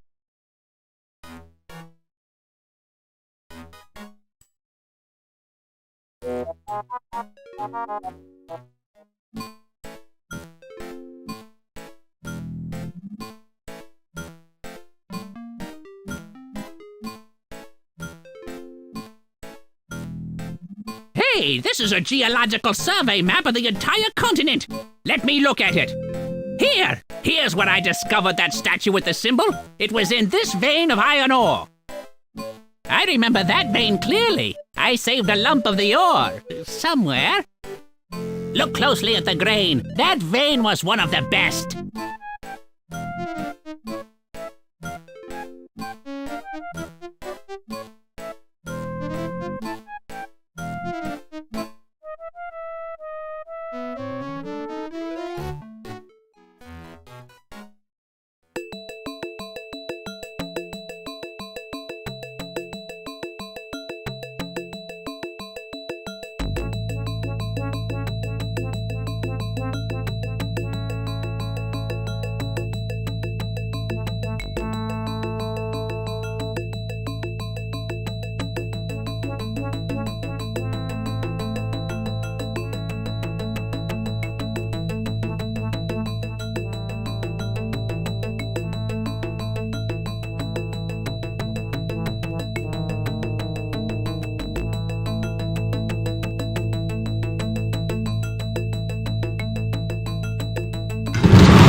Welcome back, my son. I see you've been successful. You have Arianus' seal piece. Congratulations. Now, please give me a report.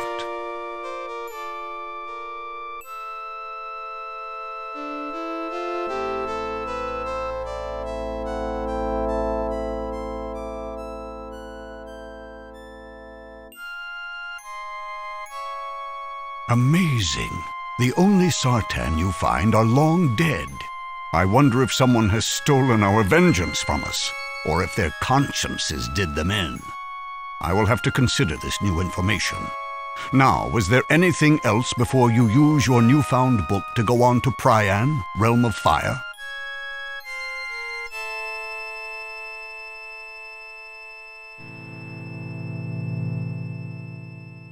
You know, Arianus was not a prison.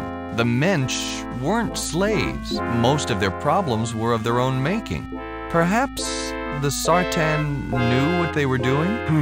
My son, of course it may appear to be that way. Naturally, the Mensch weren't rebelling against the Sartan. According to your own report, the Sartan there are dead. Believe me, if the Sartan had been alive, they would have been grinding the Mensch under their heels. We are doing them a favor by removing the Sartan threat forever, or confirming its absence, and finally taking over the reins of their lives. The Sartan were right about one thing. The Mensch do need guidance. They're like children. Listen to your own report. Their squabbles are almost laughable. When we finally bring the world together, we shall give them the leadership that they so sorely need.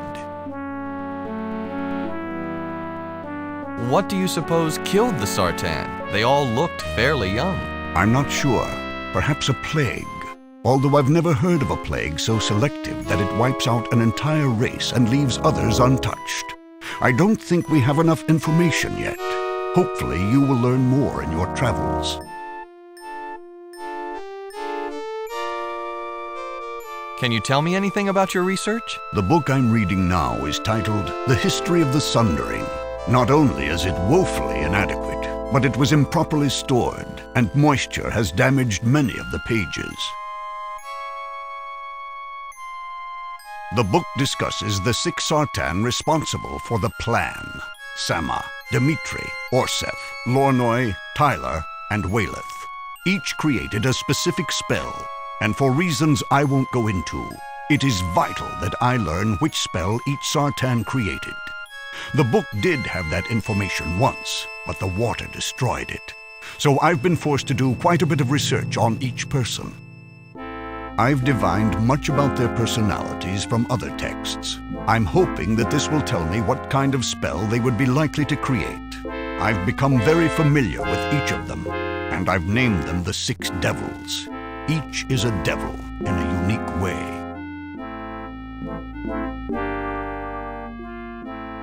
Tell me about Sama. I call Sama the devil of the soul.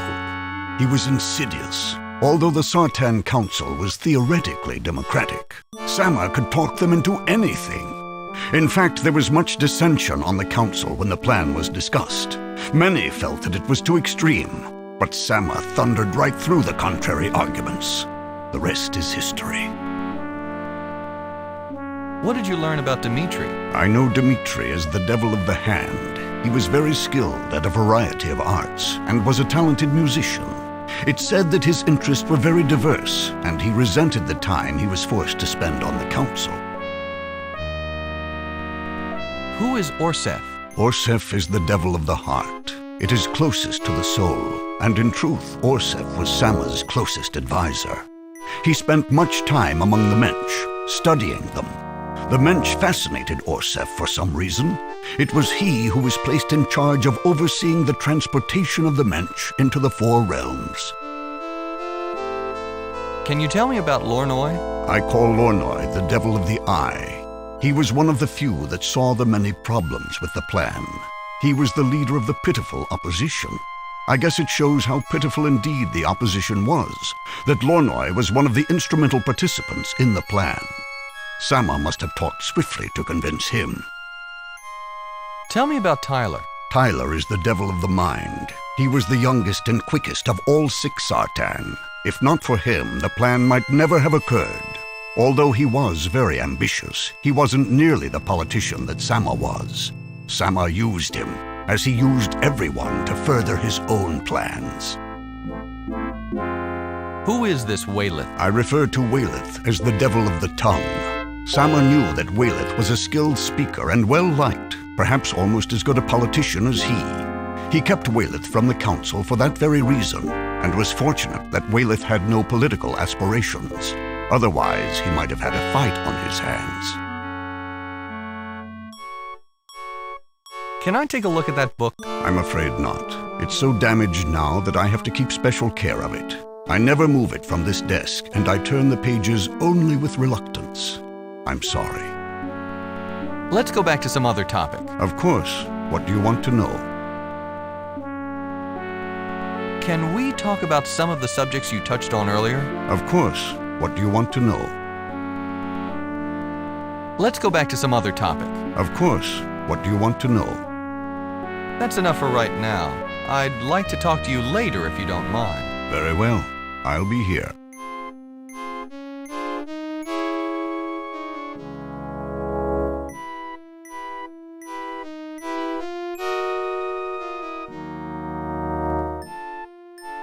That's nice, Haplo, but I don't have the time to look at everything you bring back.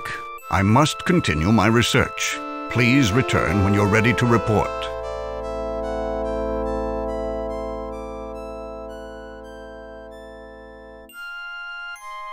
This book explains very little about the actual workings of this Kixie Whimsy. Obviously, they intended it for mensch hands, and the less information given to them, the better.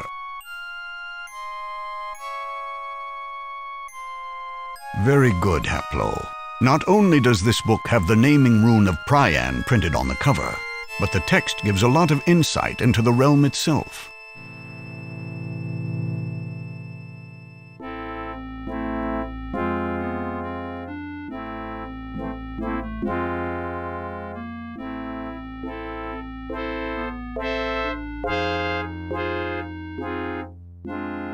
That's very amusing.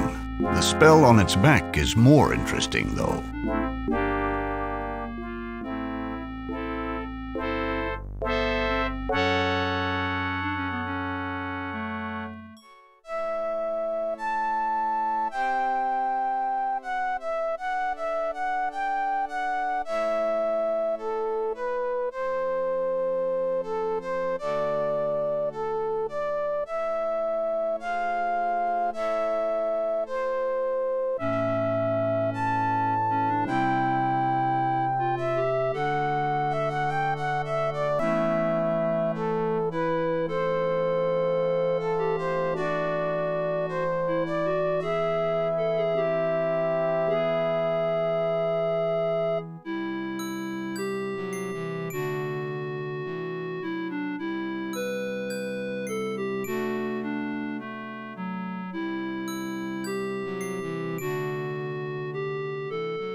Who are you? What are you doing here?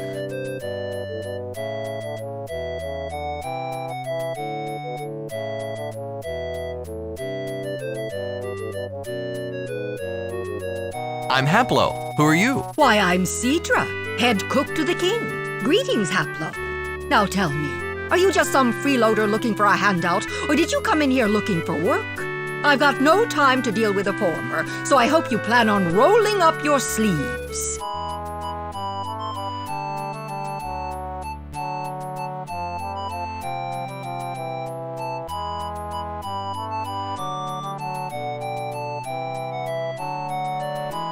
Why do you assume I'm looking for work? You humans tend to avoid us, unless you're looking for work. Humans are always complaining that their lives are so difficult. Those who want it a bit easier come to us. It makes sense to me. If I had the choice of living with barbarians, hunting my food every day, or working for a stable, civilized people, I'd take the work. Now the question is, are you willing to?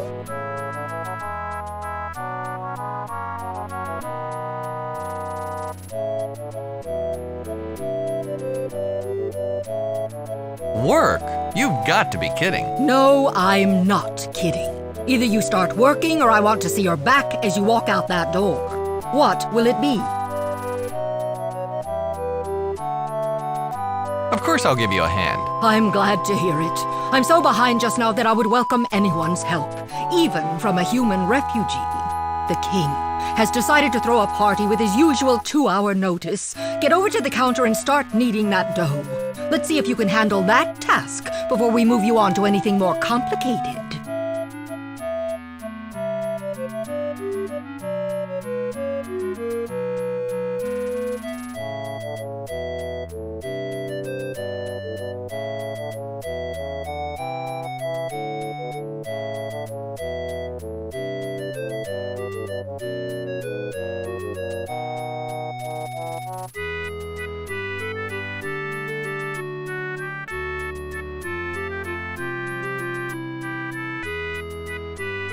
I'm worried about the children. I don't have a problem with them playing together, but the royal prince has begun to join in. There are human children in that group. You watch. Nothing good can come of that. No offense, you understand. Anyway, I've saved the worst for last.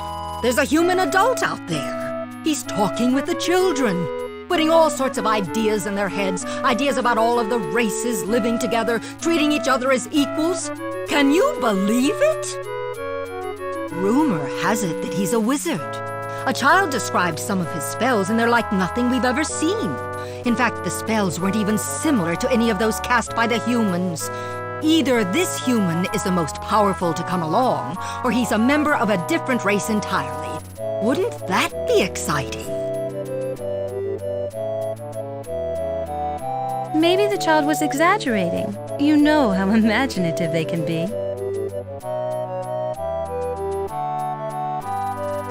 Of course, that's true. Those children can come up with some wild ideas. Still, it would have been exciting.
It must be bug season again. Those terrible insects are such a bother. Every time I make something sweet, they show up. seemingly out of nowhere. On one occasion, I was actually stung by one of them. I was in bed for a week.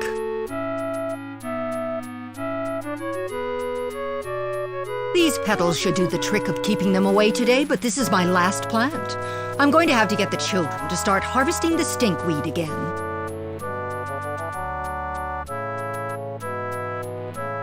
What was that bug? Their hives appear during every harvest season. The insects that live in them usually leave us alone, unless they are angered or they smell something sweet. That drives them crazy. I always keep some stinkweed around, just in case. Why does the flower drive off the insect? As much as the bugs are drawn to the sweet smells of my cooking, they are repulsed by the smell of stinkweed. Actually, stinkweed isn't all that bad until you crush the petals, but then you'd best be as far away from it as you can get. Where do you find that yellow plant? I'm not sure. The plant grows wild in bunches, but it's difficult to find. I have all the children out searching for it, and since I reward their finds with sweets, the plant is in high demand. Whenever it's discovered in the wild, the children return with as much as they can carry. They practically drool over that patch growing on the nearest tree, but no one can get to it. May I have one of those cakes? Absolutely not. I'm preparing these cakes for the king's party. You mean it's going to smell like that in here all day?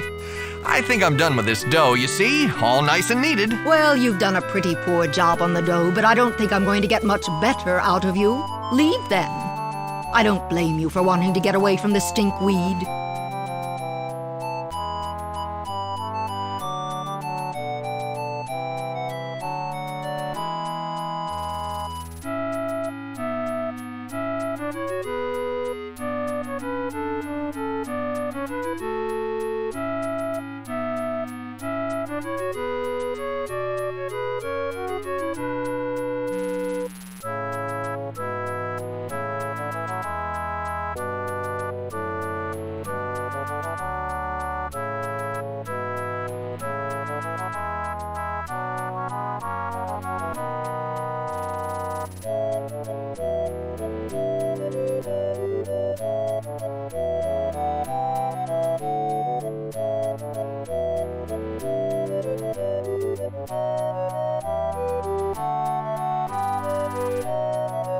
Well, aren't we a pretty little thing? No, we are not a pretty little thing.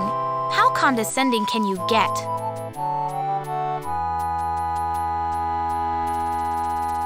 Do you know anything about this human wizard the cook is talking about? Yeah, he's fun. In fact, my friends and I are meeting him tonight in the secret place. Could you show me where your secret place is? Why should I show you? You're not my friend. You're just another big person.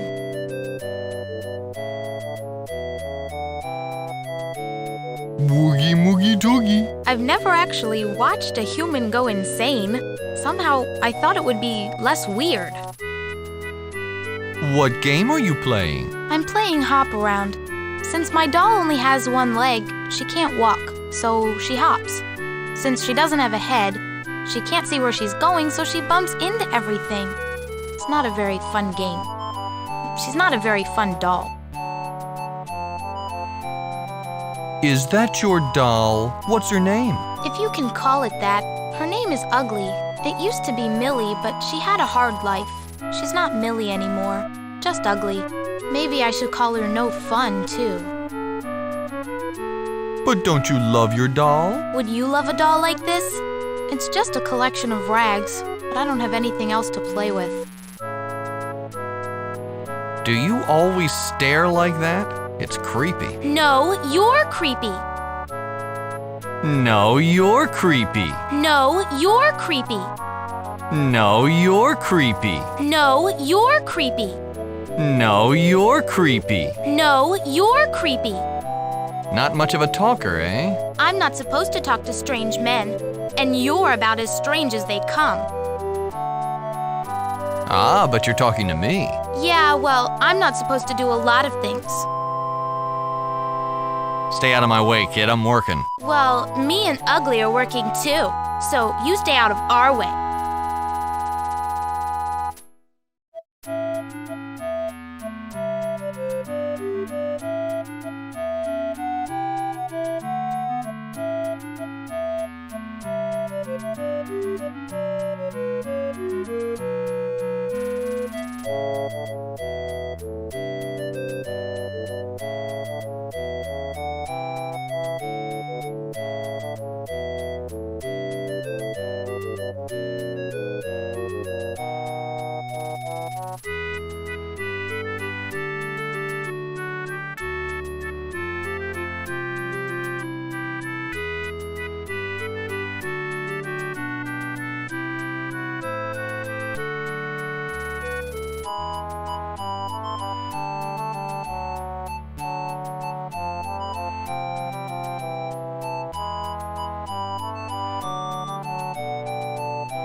You're nice. I like you. You have to meet my friends.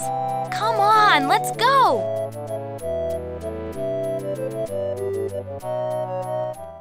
I didn't think you'd ever get here. Come on, let's go. It's through here.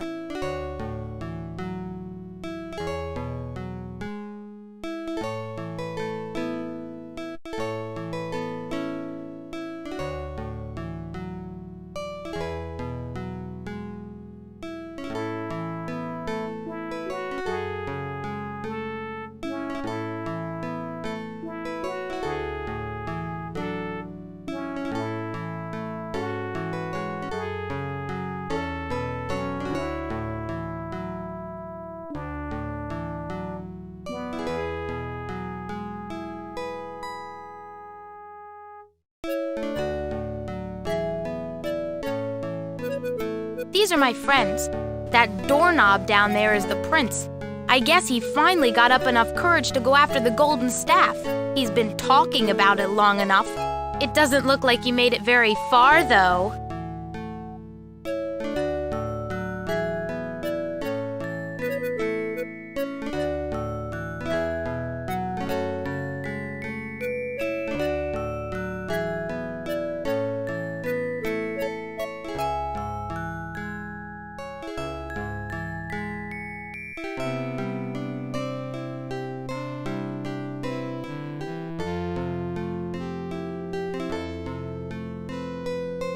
Hello, sir.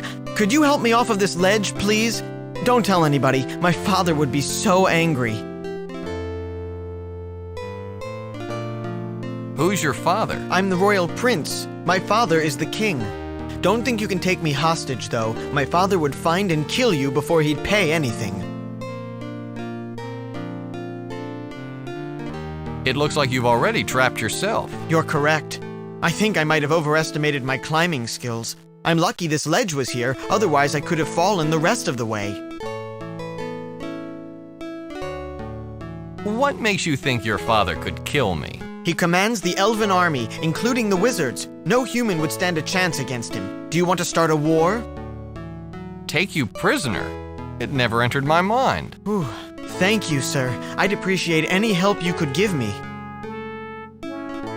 How'd you get down there? It's a long story. If you help me out, I'll tell you. How far is the drop? It looks pretty deep. It's the deepest thing in the whole world. Very, very deep. Deeper than you can imagine. There's no way in except straight down, and it goes all the way down to the ground.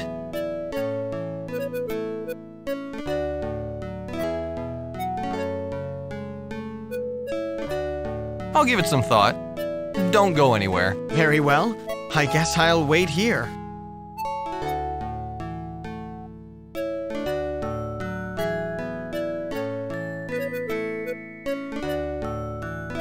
Thank you, sir, for coming to my aid. I would have made it out eventually by myself, but your help sped things up quite a bit. I am at your service, sir. Anything I can do for you, I will.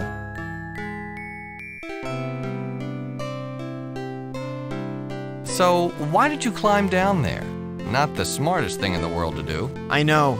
It's a long story. I was searching for the staff. I figured that I wanted it more than anyone who had gone before me. It turns out that I had much more enthusiasm than ability. Enthusiasm won't help you climb down a tree that is many miles high. I found that out. My father forbade me to go after the staff.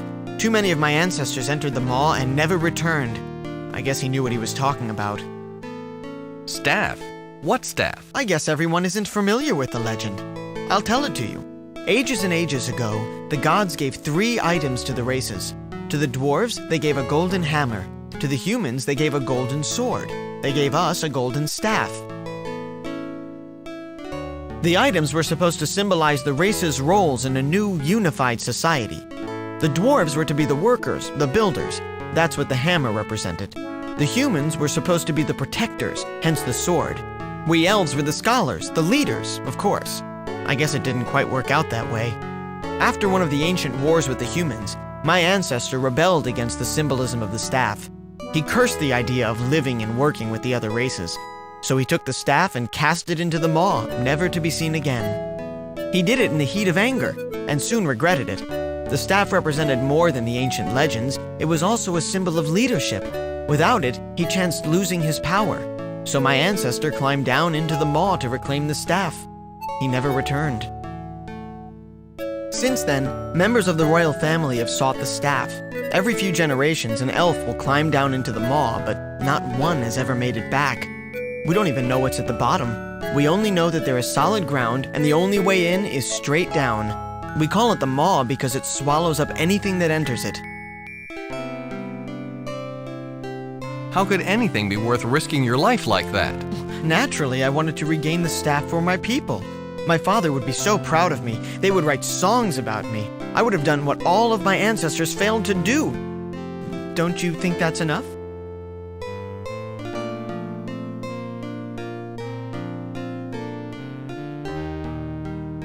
Of course. Why else would you have done it? I'll tell you why.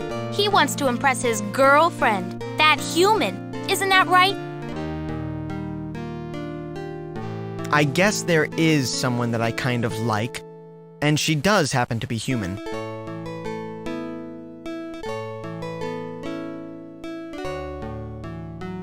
A human? Won't your father be a bit angry with your choice? I don't care. At least she's royalty. My father will learn to accept it. He has to. How would possessing the staff help you to get this girl? The humans believe that the items from the gods are symbols of rulership. Every human leader since the beginning has carried the golden sword. The current monarch, the princess's father, has been ill for some time. While he's incapacitated, she has accepted the responsibility of rulership. With it, she has taken the sword. She takes her station very seriously, and she'll only consider a suitor of equal status. Because the humans equate rulership with the possession of the godly items, she won't even look in my direction if I don't have the staff. That's all there is to it? You get the staff, and it gets you the girl? Well, not quite. I have to earn her respect, and I'll never get it without the staff. After that, I'm not sure what to do. I think I have to soften her up somehow. Maybe I need something pretty to give her. Even if I do get in her good graces, I won't know what to say. I always get tongue-tied whenever I talk to her. I just don't know the right words. I think if I had something nice to give her and the right words to say, I'd have a chance. Let me get this straight. You need the staff, the right words, and a pretty present? Sounds like you've been thinking about this for quite a while. Forever. I decided that if I couldn't have her, I didn't want to go on living. That's why I tried to get the staff. If I didn't make it, I'd be out of my misery. Enough about this girl. All right. Let's talk about something else. Certainly. What is this place? This is the maw. Called that because anything that goes in gets swallowed up. It's a sheer drop, ringed by trees on all sides. The only way to the bottom is straight down. It's an evil place. I'll never go near it again. You're at my service, eh? Yes, sir. I'll do anything within reason. Answer any questions you may have. You look new to this land. I'll be glad to help you out. you're the Prince of the Elves? Yes, I am heir to the throne. My father is the ruler of all elves on Prian. If he knew what I had done, I'd never see the light of outdoors again. Do you know anything about a big, ancient building? It has a door with 3 symbols on it. An ancient building? I'm not sure what you're talking about. Perhaps the wizard can help you. He's been around forever.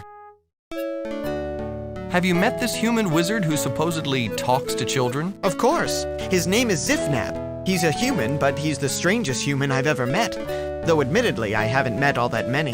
He resembles you somewhat, but in place of your black hair with white tips, he has white hair with black tips. Do you know him?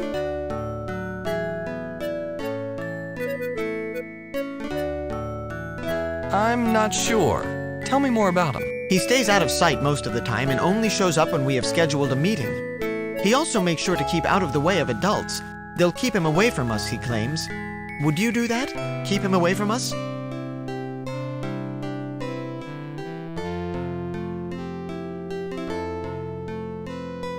Of course not. He sounds harmless enough. Whew, I'm so glad. I would really like you to meet him.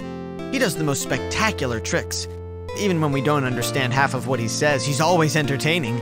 If you'd like, I can lead you to the meeting place. There's a gathering tonight. Wait a second. I have a few more questions for you. Certainly. Very well. Let's be off. I'll accompany you to this gathering of yours. Very good. The meeting should be fun, even though I didn't get the staff. Please follow me.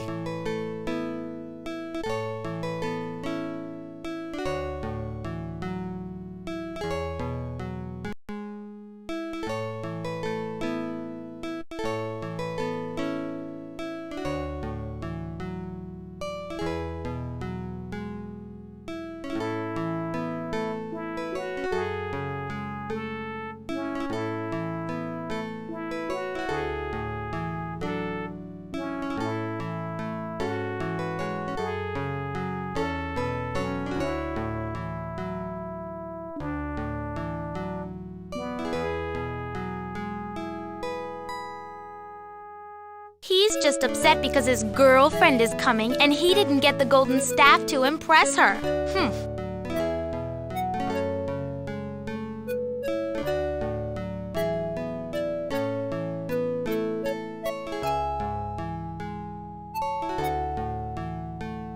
Hello, good sir. Tell me more about this girl. Certainly. What did you want to know? Who is this girl? She's beautiful. She's a hunter, she's a musician, she's a leader, she's everything I ever wanted. And not only is she human, but she's a princess as well. And she doesn't even know I exist. Now without the staff, I'll never get a chance. Where did you meet her? I met her at one of our gatherings. Lately, she's been coming to hear the wizard speak. I think she's interested in his message of racial harmony. In fact, she'll be coming to a meeting tonight. I was hoping to have the staff by then. Oh well. Enough about this girl. All right. When is your girl going to show up? I'm not sure. And she's not my girl. Do you think your girl would give me her sword if I ask her nicely? Give you her sword? Never! It's her most valuable possession. She'd die before she gave it to anyone.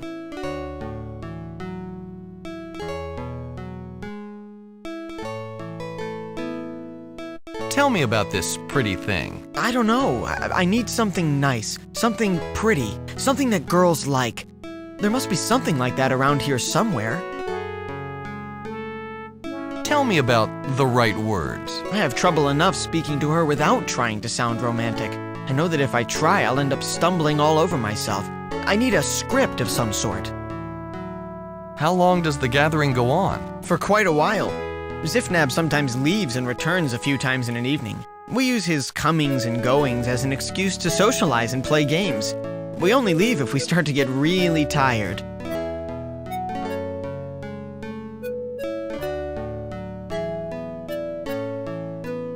When is Zifnab going to show up? Who knows? Zifnab is anything but predictable. He will be here sometime today, but when exactly is anybody's guess.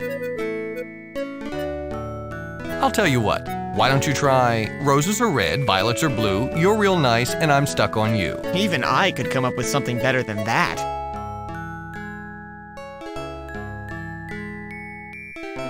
Thanks, Prince. I'll speak with you later. Sure, I'm not going any. Don't worry, it's dead. Not a live bug in it. Lucky for us.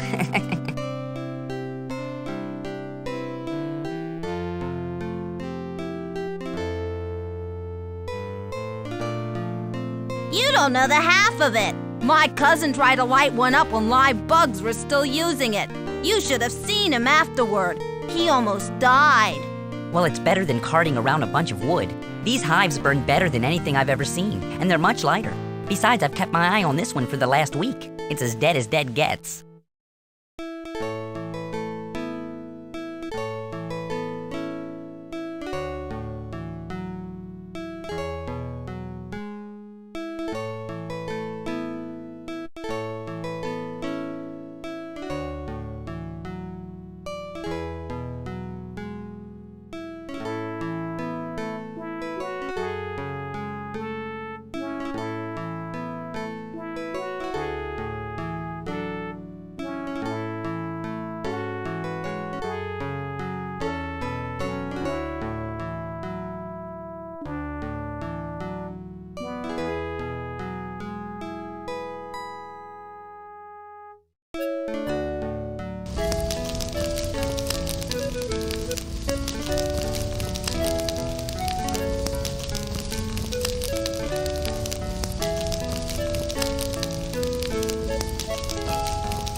Even though you look to be human, I don't know you, and I don't speak to people I don't know.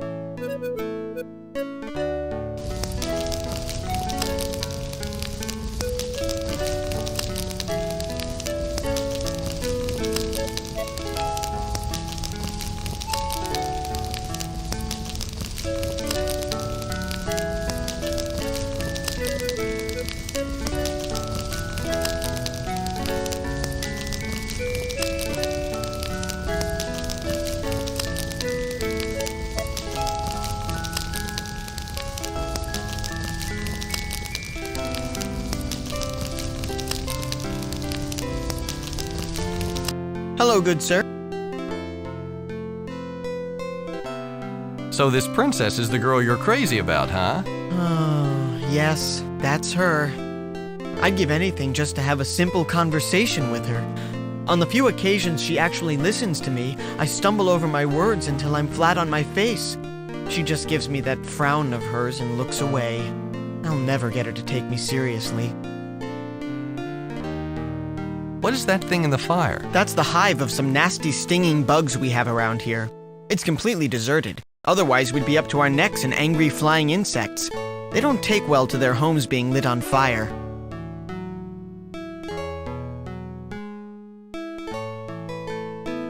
Well then, do you think she'd do me a favor if I asked her? I can't say, but I've never seen her be nice to anyone she didn't know well. If she liked me better, I'd be happy to ask her for you. Maybe someday. Thanks, Prince. I'll speak with you later. Sure, I'm not going anywhere.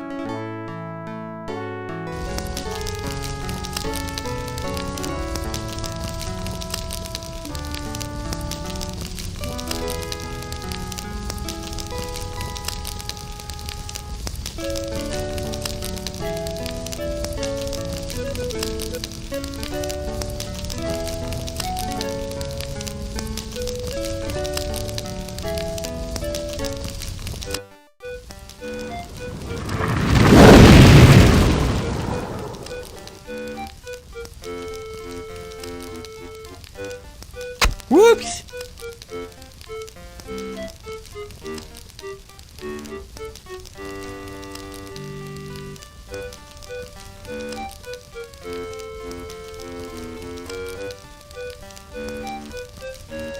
Welcome, my little friends. It's time for the Ziff-Nab Show. I hope you're all comfortable.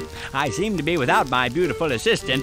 Always liked her outfits, although I couldn't figure out how she kept from catching cold. Well, we'll have to make do without her. I hope you've all been thinking over what we talked about last time. I know you're just dying to philosophize about racial harmony. Magic, magic, magic, magic, magic, magic, magic, magic. Hold on there. Magic, magic, magic. Whoa! Yes, I know that the races living in conflict is very tragic. That's why we're going to talk about it. No, we want to see some magic. Oh, magic! You want to see magic? Let's see. Any of you have a $50 bill?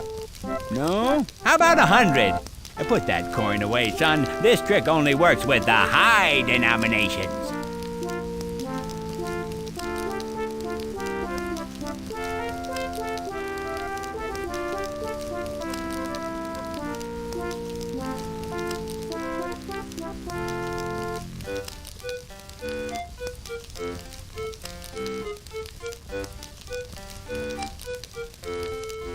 Hey, Rocky, watch me pull a rabbit out of my hat. Where'd the rabbit go to? I could have sworn I had a rabbit in my hat. Maybe it was bats in my belfry.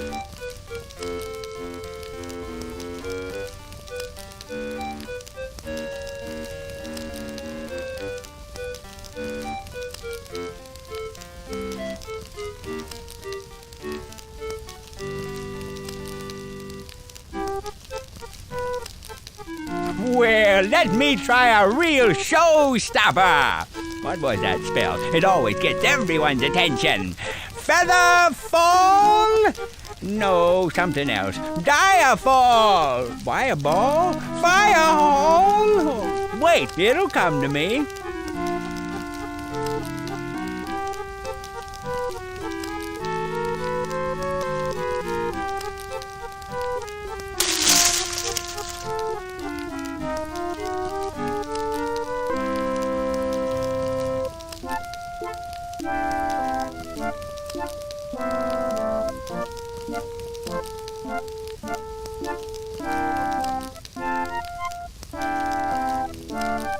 Is that a new little friend I see back there? Come on up here. Every new friend gets to grab a handful of pennies from the jar. My, you're a tall bugger, aren't you? Wait a moment, you're not a child. In fact, you're not even from Prian. You're a patron.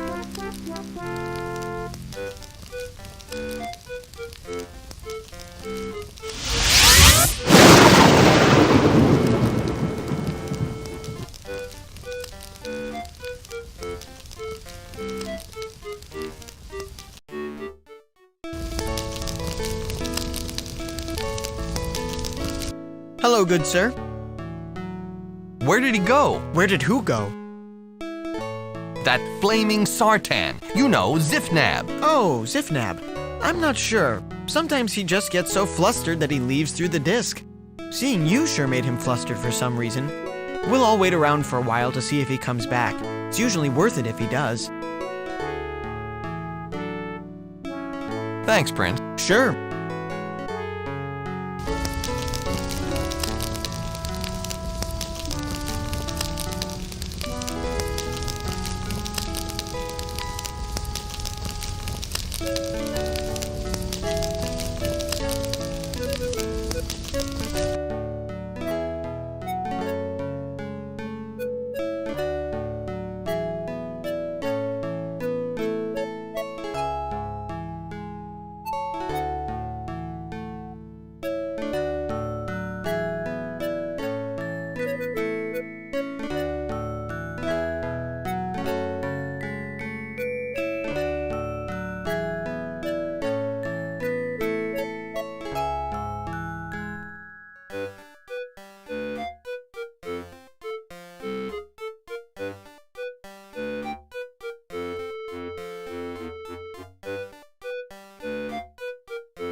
Hello, patron. Before you do anything rash, I must inform you that we are both under the watchful eye of my pet dragon.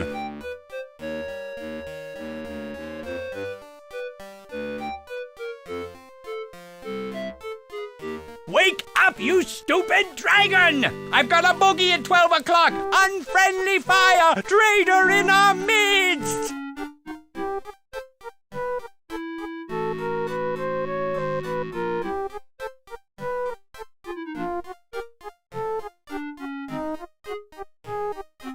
Whenever I really need him, does he help out? No, he sleeps. It's enough to make someone go out and get a cat. Well, since you're already in my home, I might as well be hospitable. Coffee, tea, a push off of the branch?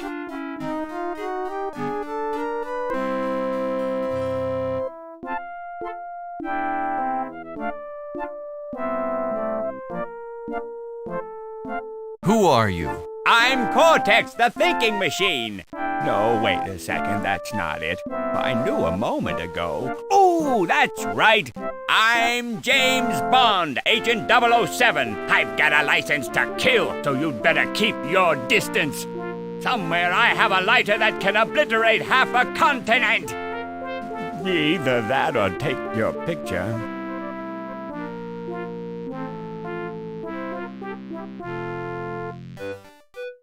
What? Something wrong with you? I told you! I'm Bond! James Bond! I don't think this boy's playing with a full deck.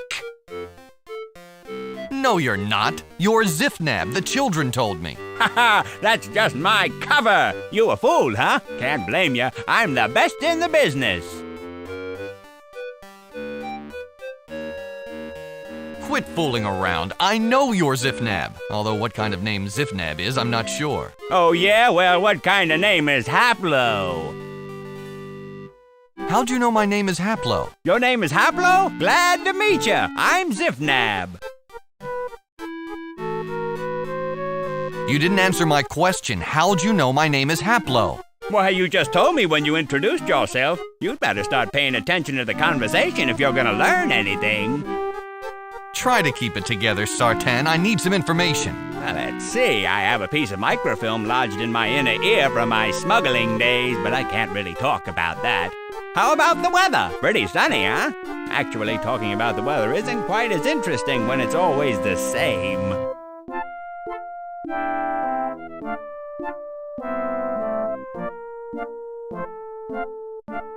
Why are you talking to the children about racial harmony? The races have never been closer to tolerating each other, especially the children. If I can impress upon them the importance of peace, they may achieve unification.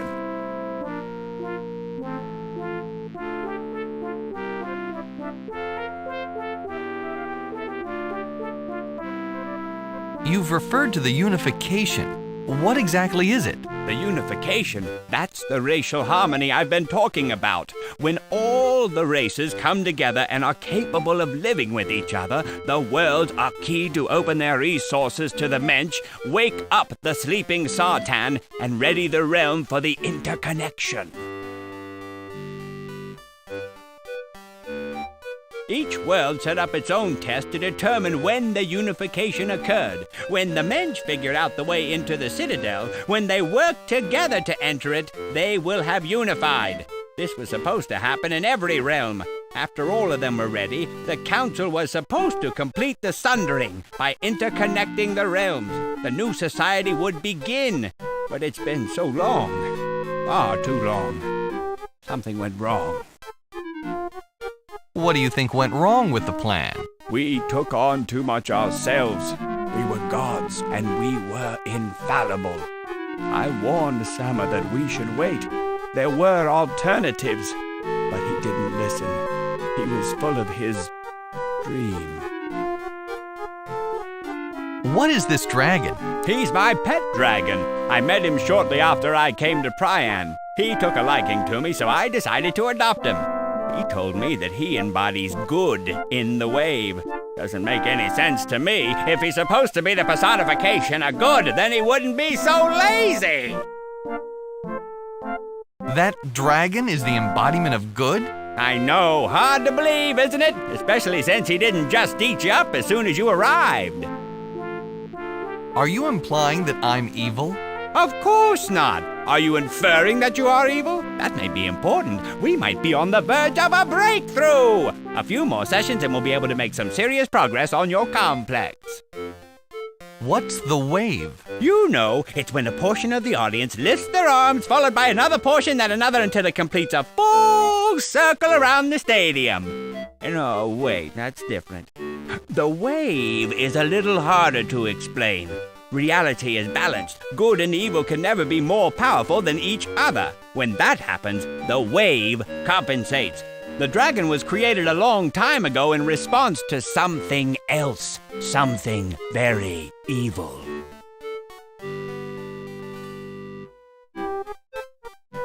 Do you know what the evil thing was? Is, my good man, is. Since my dragon here is still around, you must assume that his evil counterpart is still around as well. I have my theories as to its form, but it's such a depressing subject that I prefer not to talk about it. Enough. Let's talk about something else. All right. How about those Steelers? Think they'll go all the way? Where are the other Sartan? I don't know. Have you seen them? I figured they'd been hiding from me all this time. Some joke. I turn my back for a couple years, take a little moonlight stroll, and they all go away. Well, it's not funny! Where do you think they could be hiding? Well, I left them in the Citadel when I went for a walk. I assumed that they'd be along, but they never came. I haven't seen them since. I found a group of them on Arianis. They were in crystal coffins.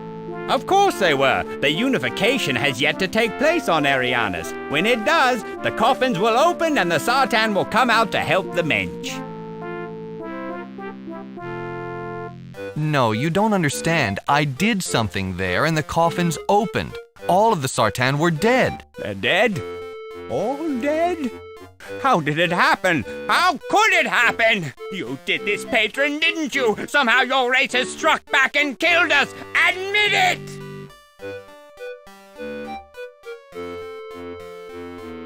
You're wrong, Zifnab. One of my missions is to find out where the Sartan disappeared to. If the Sartan are dying off, it's not of my doing. Ah, of course. Your people were imprisoned when this happened.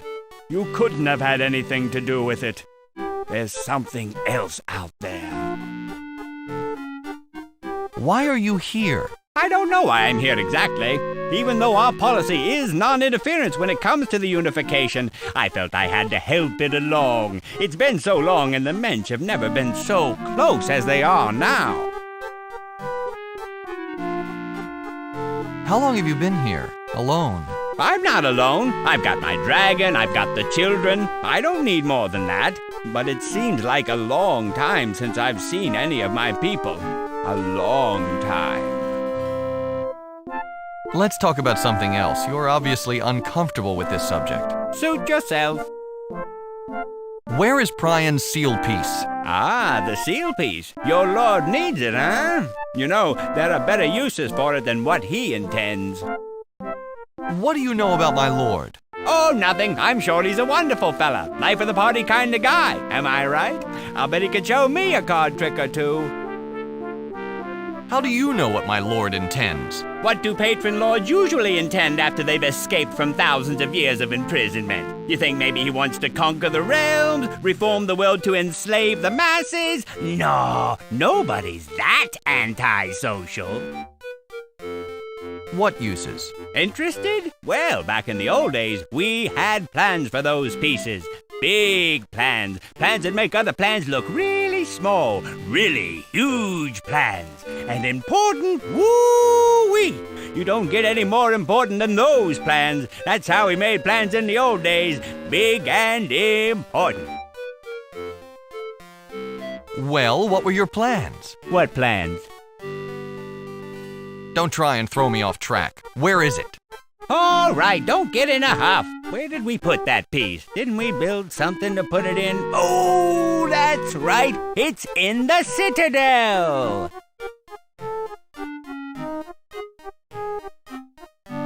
All right, that's a start.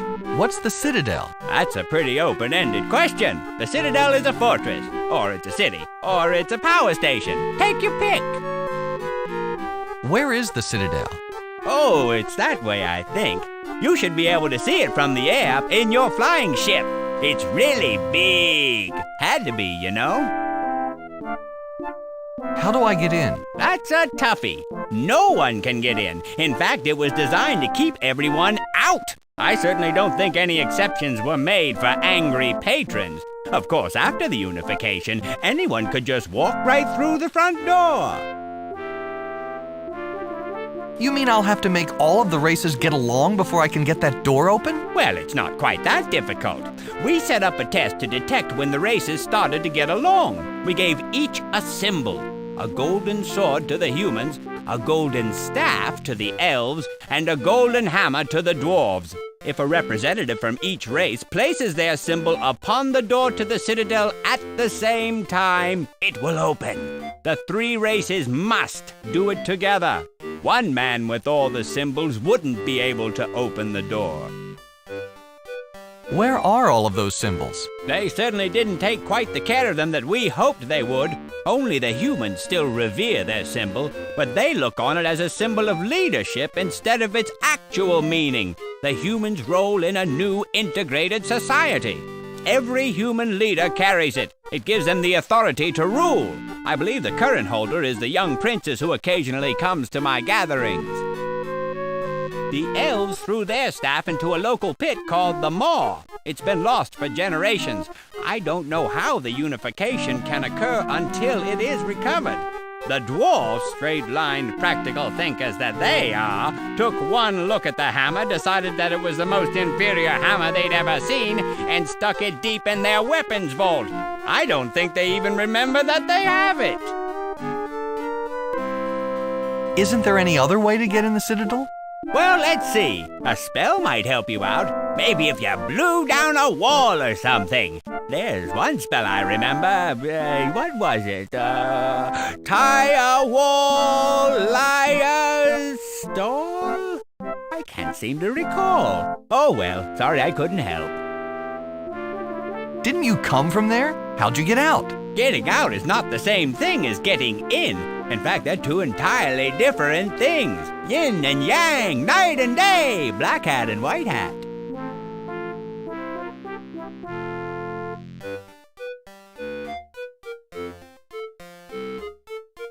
Tell me more about the Citadel itself. All right.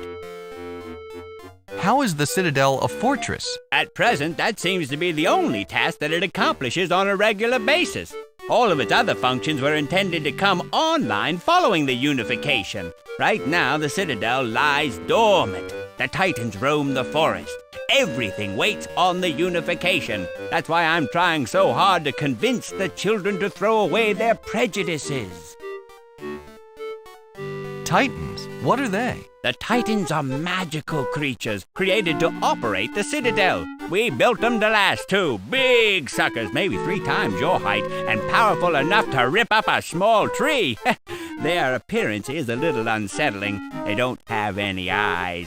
Don't need them. We gave them enough magic to sense everything around them. In fact, they can sense things miles away when they're motivated enough. When we built this realm, we dumped them into the forest. Until the Citadel powered up, they had nothing to do. I think they went a little crazy. They knew they were supposed to serve the Sartan, and they knew that the Citadel was important, but that's about it. Titans aren't the smartest creatures. Somehow they found a Sartan relic. I think it was a crystal sculpture of some sort. Without purpose in their lives, they fixated on it. To them, I suppose it had religious significance, and to this day, they worship it. Against all of our expectations, the Mensch actually encountered the Titans. Dwarves moved into the area surrounding the Titans' forest. They understandably wandered in. The Titans reacted by defending their relic, and they drove the dwarves off, dragging their wounded behind them. But dwarves are stubborn creatures, and they continue to live just outside of the forest. As long as they stay outside, the Titans leave them alone. The two races live in uneasy peace. The Titans notice nothing besides their artifact, and the dwarves leave it alone. Those dwarves are understandably nervous, living so close to their enemy, so they keep a stock of weapons handy. I don't think they've actually pulled them out for years, but having them available makes them feel more secure. What exactly is the Titan's purpose? Why'd you make them? The Citadel is a big place. It needed a lot of workers to keep it running smoothly. Instead of enslaving the Mensch or working the Citadel ourselves, we tailor-made a race to do it for us. We also designed them to protect the Citadel, and ironically, the Mensch as well. Somehow, they've perverted this defensive behavior to focus on the crystal artifact to the exclusion of everything else. Of course, their unnatural interest in this piece of Sartan refuse should disappear when the Citadel is open. The unification will trigger the imprinted behavior that will summon the Titans into the Citadel. They should start it operating, and they'll forget about everything in their previous lives. What's the Titan's magic sense like? The Titans had to be given the power to sense the position of objects, even though the objects might be out of sight. This was principally for the operation and repair of the Citadel after it started working.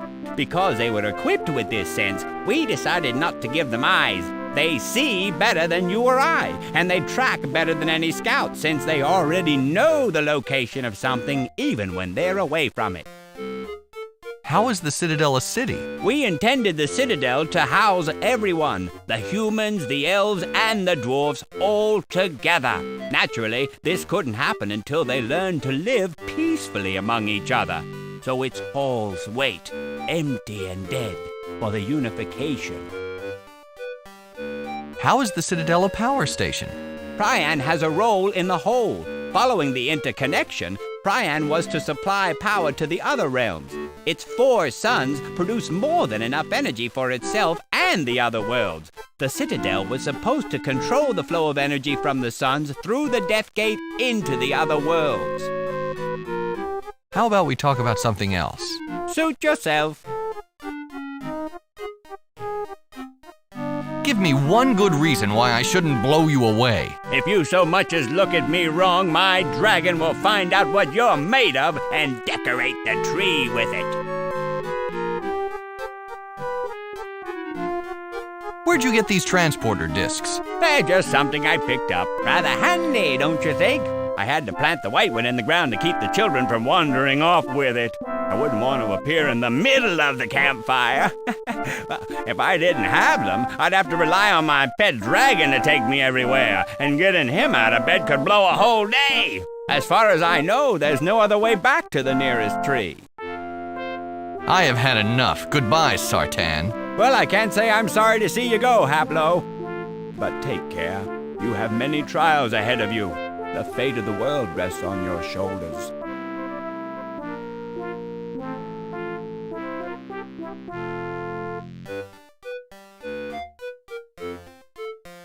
You're welcome to take that disc. I can always get my dragon to ferry me back and forth, but unless I miss my guess, you don't have a pet dragon. Without the disc, you're going to have to find another way back to the other tree.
Hello, good sir. Thanks, Prince. Sure.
Hello, good sir. What exactly do you... First, Tell me about... I've already... Tell me more. Sir... Enough about... All right. Tell me more about this girl. Enough. All right. Thanks, Prince. Sure.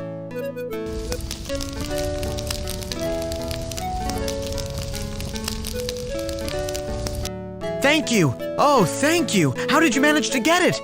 Never mind. I know that you're a wizard, but you've done something that my people have tried to do for generations. First you saved my life, then you regained the golden staff. If there is anything I can do for you, just tell me. Now that I have the golden staff, she'll have to take me seriously as a fellow monarch. But even if I gain her respect with the staff, she still probably won't like me very much unless I can give her something nice, something as pretty as she is.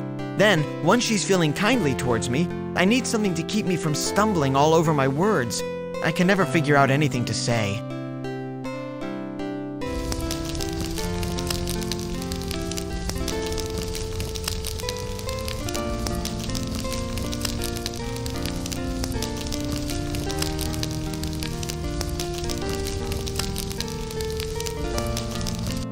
Thank you, sir. I have the golden staff, so she'll have to take me seriously as a fellow monarch. These flowers are perfect to make her look kindly upon me, but I still need the right words to say. Otherwise, I'll start stammering and looking foolish. I'll never get anywhere like that.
It worked! All of it! She has agreed to consider my courtship, and I owe it all to you, my friend, more than I can ever repay. But I will try. I know that you have a quest here, but I know not what it is. I will accompany and help you as I can, and perhaps I can give you some fraction of the happiness you have given me.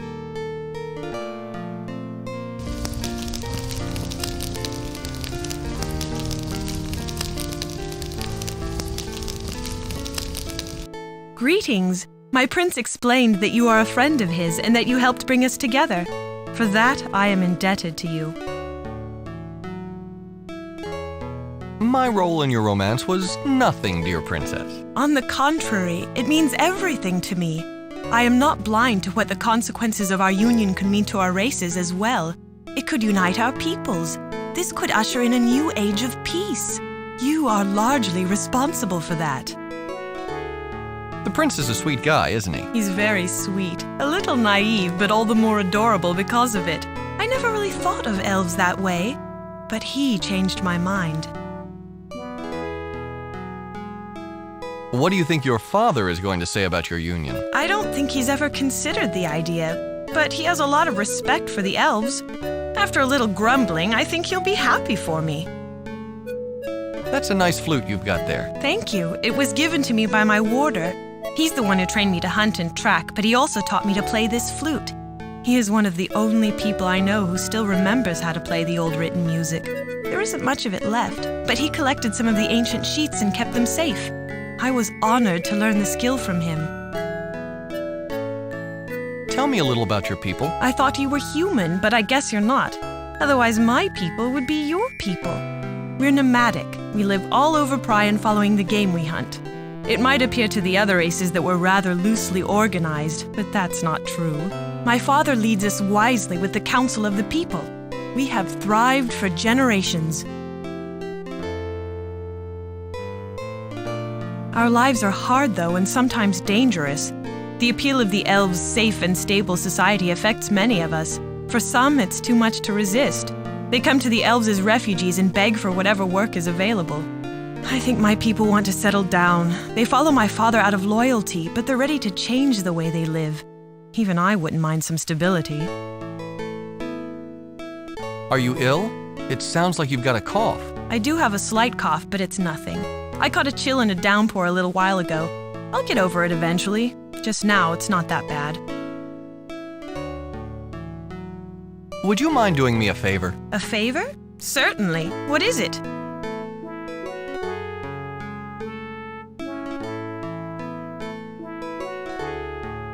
I was wondering if you'd accompany me somewhere. I need you to use your golden sword for a task. Of course I'll help you. I can't imagine what task would require my golden sword. It's not much of a weapon, it's a symbol of leadership, but I'll be happy to accompany you.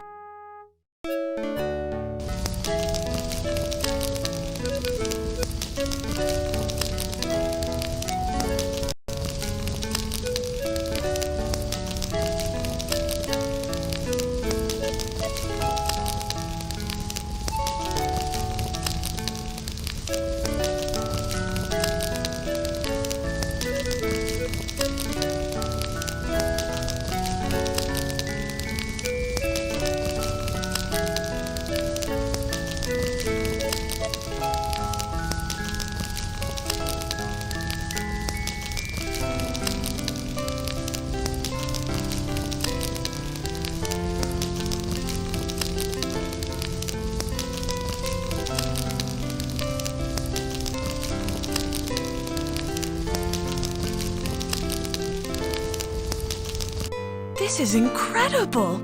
It's music from the ancients! What an amazing find! Would you like me to play it? No, wait a while. I'll tell you when. All right. Thanks, Princess. That's all I have to say. Sure.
You've got to get out of here! There are giants everywhere! They're hiding in the trees just waiting for someone to walk into their forest so they can grab them, throw them against a very uncomfortable tree, and tie them up with vines!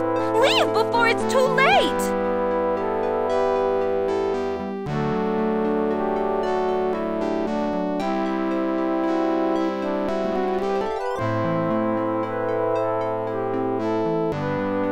Greetings, Would you mind doing a favor? Could you start playing the tune from that book I gave you? Very well. Just tell me when to stop.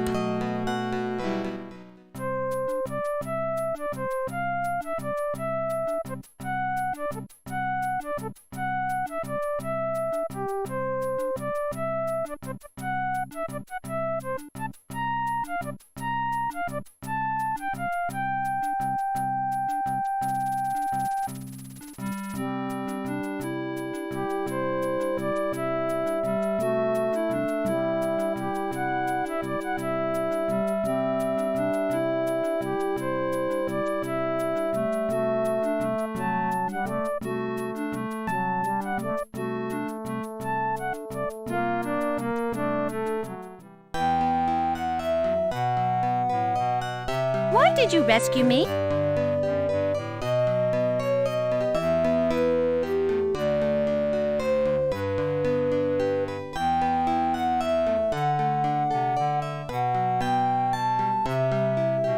What do you mean? I mean, why would a party of 2 humans and an elf risk their lives to save a dwarf? It doesn't make any sense. Why wouldn't we? It just doesn't happen. We haven't even seen an elf for generations, and the humans we have seen have been content to keep as far from us as possible. It suits us fine. Humans and elves can keep their petty wars to themselves as far as we're concerned. Because you were in trouble, Everyone should help out those in need. Wow, you really helped me just because I needed help? That's so nice. I don't believe it. It's a custom among my people to give a favor in return for one, especially one as significant as saving a life. All you have to do is ask. That's fine, but could I talk with you a while before I ask for anything? Of course. What do you want to talk about? Can you tell me anything about that building to the south? Sure. It's the great shining city. No one ever enters and no one ever leaves. The front doors are closed and nothing can open them. We've even tried tunneling in. We just bounced off the floor. It's made of something we've never encountered before. How did you get captured? I wandered into the forest of giants when I shouldn't have. I just wanted to see them. Everyone told me that they were actually bigger than humans. I didn't believe it until they jumped out of the trees and grabbed me. The giants don't bother anyone unless you go into their forest. They're pretty touchy about that. I'm just lucky they tied me up instead of stepping on me.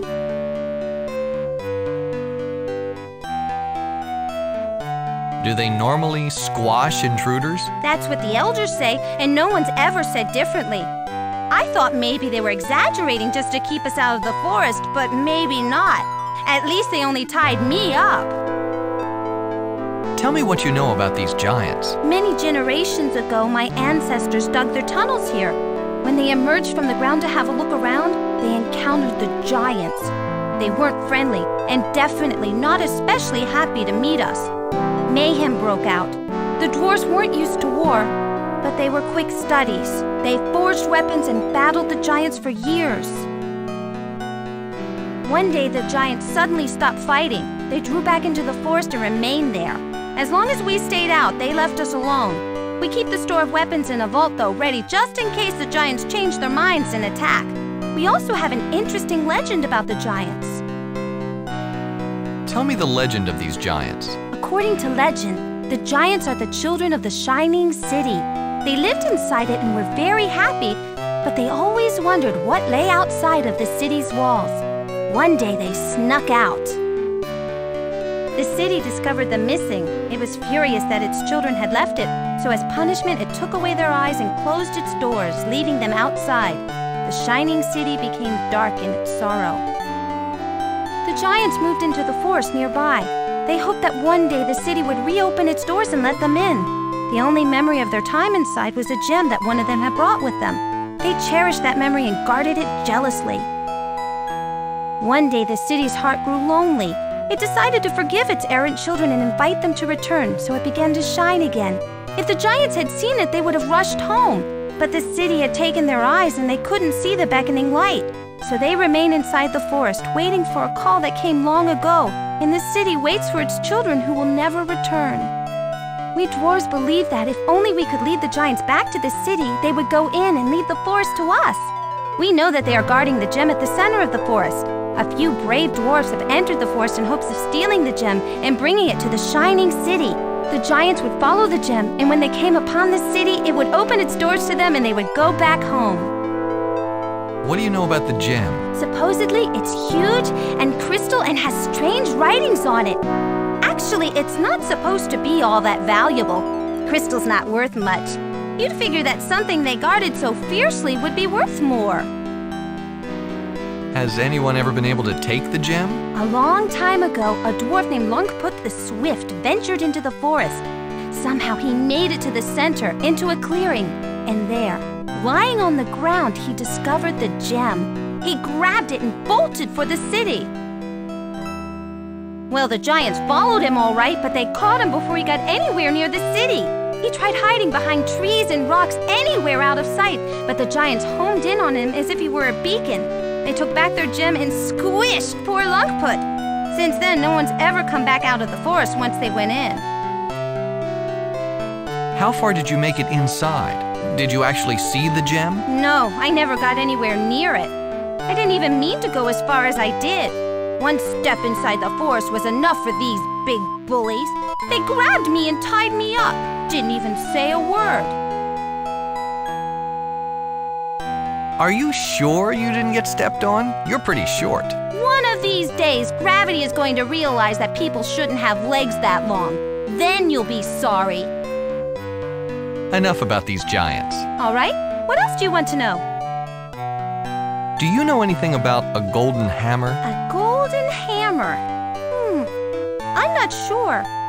Wait, I think there's a golden hammer in the weapons vault.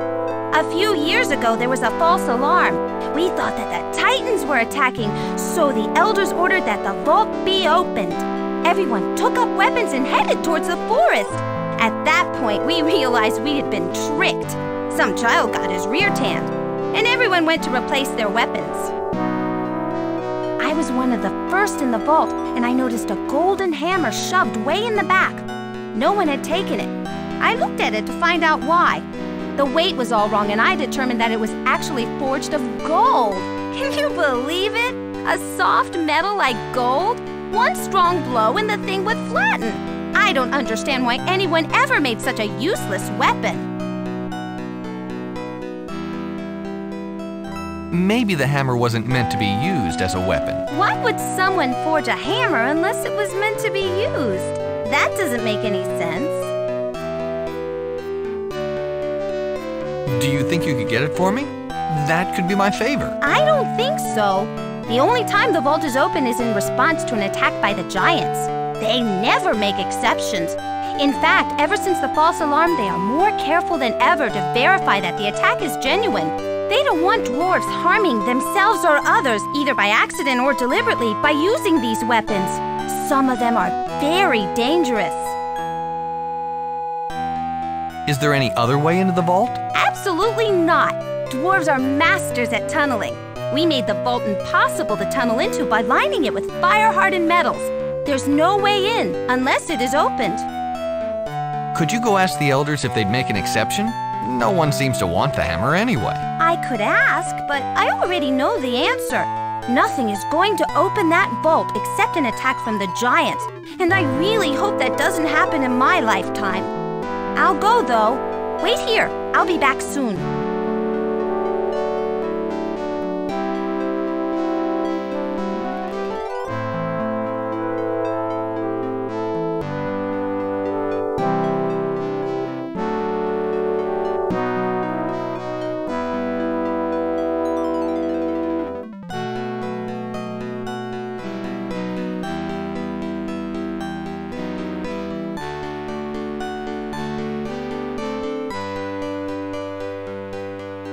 Greetings. Thanks, Princess. Sure.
It's just as I thought. The elders agree that I should fulfill my obligation, but they cannot open the vault unless we are at war. Have you thought of anything else you want?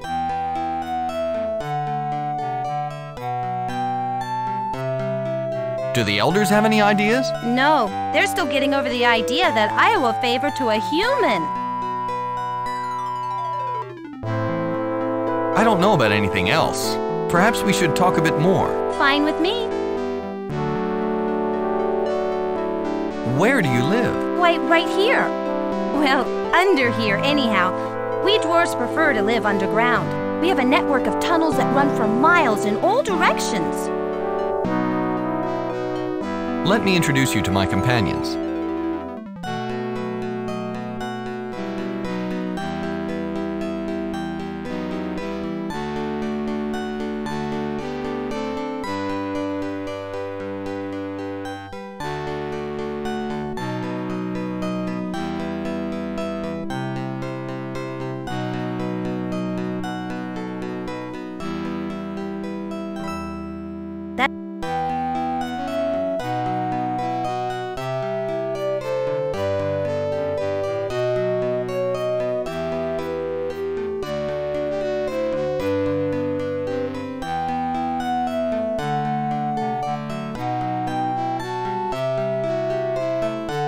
What the heck is Dead Man's Friend? It's a fungus, a toadstool that tends to grow under carrion, dead bodies. That's why it's known as Dead Man's Friend.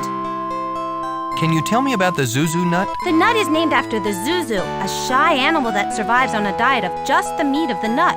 It's considered a delicacy, and it's very hard to come by. The nut's shell is incredibly thick. It's almost impossible to open.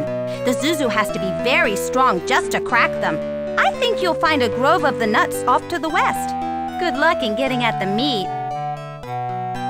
Where am I going to find a plith plant? They're not rare. You should be able to find them anywhere. The plith have pink flowers. If you see those, just pull up the whole plant. You should get the roots along with everything else. Can I have those herbs? Sure. I've got them here somewhere. What are you supposed to do with all of these things? Just feed them to her. It all ends up in the same place. After she's eaten them all, she should have shaken off that nasty cough. You think that this favor would make us even? You think a simple cough remedy is worth my life? I owe you far more than that. You keep thinking about what you need. This is just being friendly. Can we talk about some other things? Sure. Could we go back to the subject of the golden hammer again? What do you need to know about? Let's talk about some... Sure. Could we go back... What do you need to... This is getting... Nothing's going to change. But if it will make you happy, I'll go back in and rack my brains. I'll try everything, and I won't come back out until I've got it. Don't get your hopes up. Very well. If you do somehow get the hammer, meet me at the Shining City. I need you to do something with it there.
Greetings.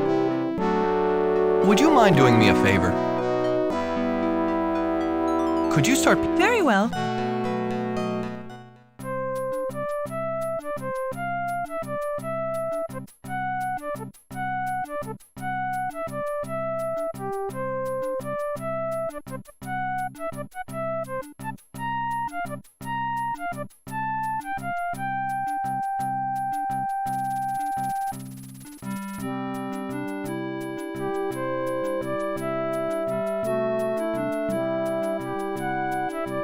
Yes, my friend? What can I do for... Do you know anything about the dwarves? Before we met our new friend, I'd never actually seen a dwarf. But my father has. As king, he's spoken with their representatives on a few occasions. They tend to keep to themselves most of the time. They stay carefully neutral in any conflicts we have with the humans, and they're incredibly stubborn. No amount of persuasion will make them take sides. All in all, we usually leave them alone, and they do the same. Do you know anything about the Citadel? I'm afraid I've only heard that it exists, but I don't know anything about it. I'm sorry. Could you climb the tree and get that crystal? All right, I'll be back in a moment.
They're coming and they'll be here before you know it. The flute's no good anymore. When they find us with the relic, they'll tear us apart. The relic! That's what they're really after! We've got to get rid of it!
I was standing there in the tunnels arguing with an elder about opening up the vault when the crystal gem dropped from above right on the elder's head. Before I could even laugh, I heard the pounding of the giants trying to get inside the tunnel. The elder went crazy. He sounded the alarm and opened the vault right then and there. I grabbed both the crystal gem and the golden hammer and took a back tunnel here. I guessed that I could get rid of my obligation to you and lead the giants back to their home. Here's the hammer you wanted. I'm glad to have been able to repay you. Now all we have to do is wait for the giants to come home. They'll arrive, the doors will open, and everyone will be happy. I hope.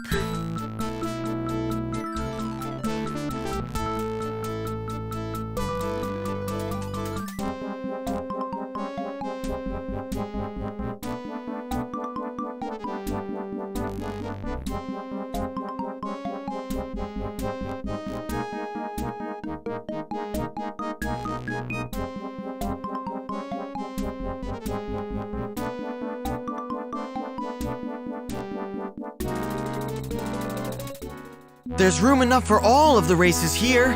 If we could live together, we could do it better than ever.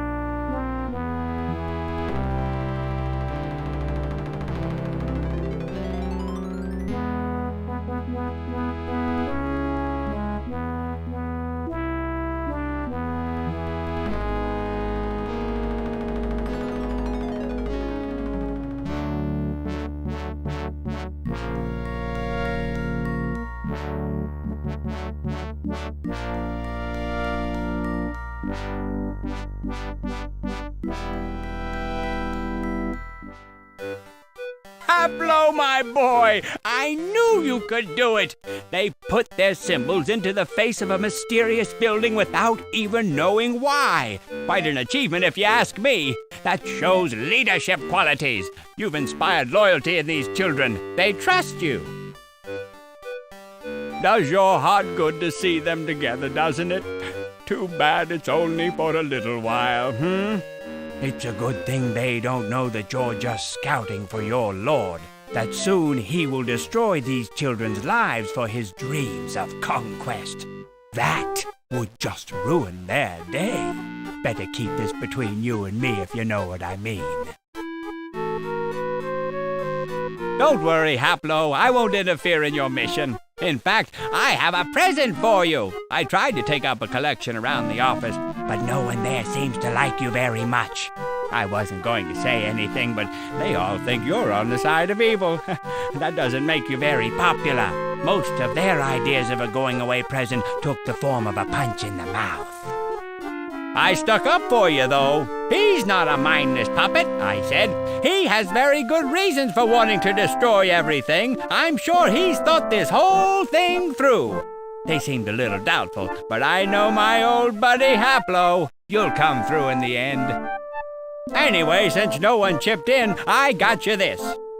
It's a genuine 100% natural, roughly spherical, all-purpose evil combating device. Really? I know you're thinking, Zipnab, how can this obviously rare and well-crafted document holder also combat evil? Well, fear not. This particular paperweight is magic. That's right. As the stone approaches true evil, it will glow. Soon you will encounter an evil greater than any you've ever known, even in the labyrinth. And it has magic. Horrible, powerful, destructive. Much different than the magic that we command. The rock will react to this magic. The closer you get, the brighter it will glow. When you are in its very presence, crush the rock. You'll know the right time. What will happen when I crush it? I don't know, but I'm sure that it will be impressive. And just in case it doesn't work, use the backup plan. Hurl that sucker. I find that a nice solid puck upside the head always slows evil down. Now you're thinking, how can he afford to give this away? Well, that's very astute of you, Haplo. I can't afford it. Of course, I'm taking a loss on this transaction, but when your friends start asking you, where'd you get that great evil combater? You tell them you got it from old Zipnab, and soon they're telling their friends, and they're telling their friends. Eventually, everyone has a Zipnab special. Take Prion Seal Piece, Haplo. Go back to your lord, but remember what you've seen here. Remember these people. Consider carefully exactly what you are doing and why.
Excellent, my son. You exceed even my best expectations. Not only did you recover Priam's seal piece, but you have discovered a living Sartan. I doubt that he is alone, as he claims, and the addition of these Titans to his forces means that he is someone to be reckoned with. I will have to adjust my plans to compensate. We might have to destroy this citadel to be sure of the giant's destruction. It is a shame you couldn't bring Zifnab back with you for further questioning. You have the crystal fragment of the world's seal. Use that to place the naming rune of Abarak upon your steering stone, and then leave as soon as you can. Events are occurring at a fast pace. If even one Sartan knows you exist, we must assume they all do. But we need information. I must know what the other realms are like, where the Sartan's forces are, and what they number. And I need those seal pieces. Good luck, my son. Zifnab seemed mad, but he genuinely cared about the Mensch there. He had a plan to make their lives better. Who knows how far gone that Sartan was? Living in solitude with those Mensch would have driven anyone insane. No wonder he was obsessed with them. Hopefully, when the world is reformed and we destroy the citadel, he'll disappear along with it. What about Zifnab's dragon? Do you consider him a threat? If I believed in him, I would. Don't take this personally, my son, but dragons are fairy tales, legends, nothing more. This Zifnab played on your gullibility. I've read that the Sartan used to command the art of illusion. He must have created the dragon for your benefit, to keep you from killing him. It worked, didn't it? If you destroy the citadel, won't that kill the Mensch that have moved inside? Are you questioning my tactics? Don't you understand that the threat represented by the Titans far outweighs the importance of the lives of a few Mensch? Don't get personally involved with them, Haplo. This is war. There are always sacrifices. That's enough for right now. I'd like to talk to you later if you don't mind. Very well. I'll be here. That's nice, Haplo, but I don't...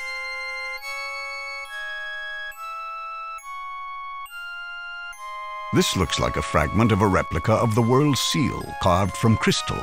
It's a shame that it only has the one naming rune on it. If it were whole, we'd know all of the remaining runes.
Greetings. Who are you? Who? Name Jethro. What is this place? What? Place? Home.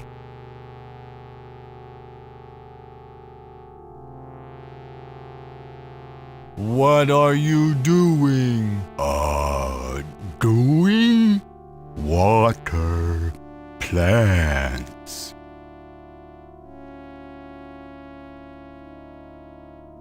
That's a nice bucket. Would you give it to me?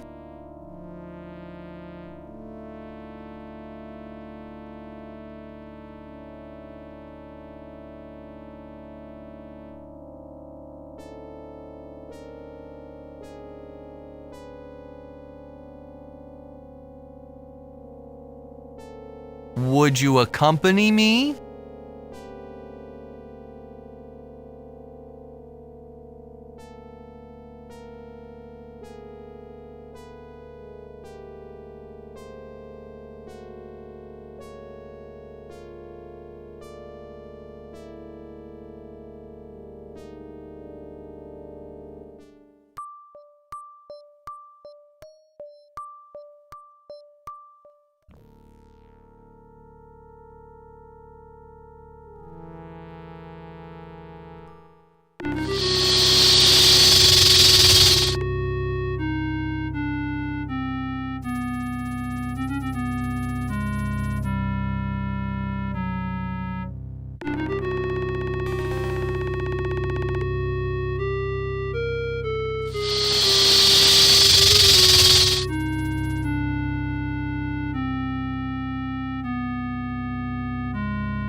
The smallest people made their home.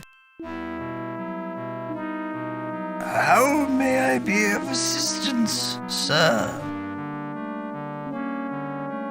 Who are you? My name is Aramas. I serve Balthazar, the master of the house. His work is very important and cannot be disturbed, so he retains me and a few other servants to handle the domestic work. Who else does Balthazar retain to serve him? In addition to myself, Balthazar employs a nanny who cares for the master's young children, and a housekeeper who does the cooking as well. There's a housekeeper? Isn't it kind of dirty around here? I'd say this housekeeper is slacking off. The house is a little dusty, but I'm sure she'll get on the job soon. Who is Balthazar? Balthazar is the personal necromancer to the king of Khan Telest. He's one of the most celebrated sorcerers in the city. What important work is he doing? He does what all necromancers do. He resurrects and sustains the dead so that they can serve the living. But he also spends much of his time researching new magic arts. It's not a very popular activity among other necromancers. In fact, it used to be a crime. But as my master was mentor to most of the others, and because he is a man of power and influence, his research isn't questioned. Not that Balthazar would care in any case. What magic arts is he researching? What do I look like? A necromancer? I'm just his personal servant. I don't pry into his work. It could be hazardous to my health. Actually, you look like a corpse. I doubt your health could deteriorate much more. There's no need to be rude. Why can't he be disturbed? An interruption at the wrong time could have disastrous results. His old butler interrupted him once. My first job was to scrape his entrails off the walls. Is that why that door is locked? Yes. He takes his breaks at certain times, and only then is it safe to enter. Soon it will be time for his tea. I'm waiting for the housekeeper to bring it. Enough about your employer. As you wish. What's behind that door? That's my master's study, wherein he works his magic and researches the mystic arts. It is off limits to everyone, including his children, especially his children. The volatile nature of his work makes even the briefest visit potentially fatal. Why do you have a key chained around your waist? This is the key to the study door. My master requires his privacy.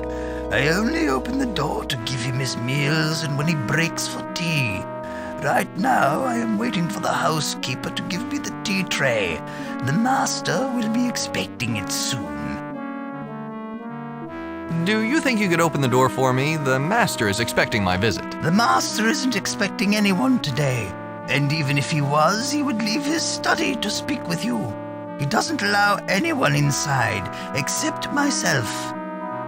Could you go in and give him a message for me? I can only enter at predetermined times when it's safe to do so. I cannot enter simply to give a message to him. When exactly do you expect the housekeeper to bring you the tea? Oh, she should be along any time now. Why don't you let me carry that key? It looks a little heavy for you. It's strange. Lately, this key has seemed heavier than ever. But it is my duty to hold it for my master. I shall never let it out of my possession while I live. But you're dead, so give me the key. I'm not dead, just a little confused.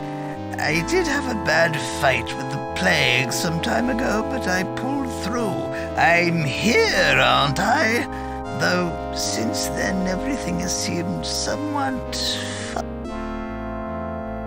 Is there any other way into the study? There is a window, but it's very high off the ground. Too dangerous to enter or exit. The master made the study as inaccessible as possible. He doesn't want to be disturbed. Perhaps we should talk about something else. As you wish. Why are you standing around? Aren't you dead? Dead? Dead tired, maybe. I don't get enough of rest. Lately, even the act of standing upright has become difficult. I need a vacation. Where is everyone? Where is who? Whom did you expect to find? I believe you'll find the children upstairs with the nanny, and the master hard at work in his study. Could you accompany me? Regrettably, I cannot. I have to serve my previous charge. I must stay here as long as my master desires. What is this place? Well, this is the city of Telestia, one of the oldest and grandest cities in Abarak, aside from the city.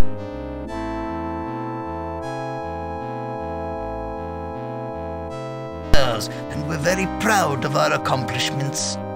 Telestia was built by the dwarves for the other mensch races when they were all still alive.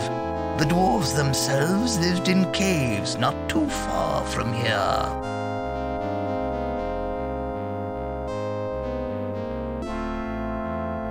Some of the dwarves' artistry remains throughout the city. For example, the iron statue in the clock tower is ancient.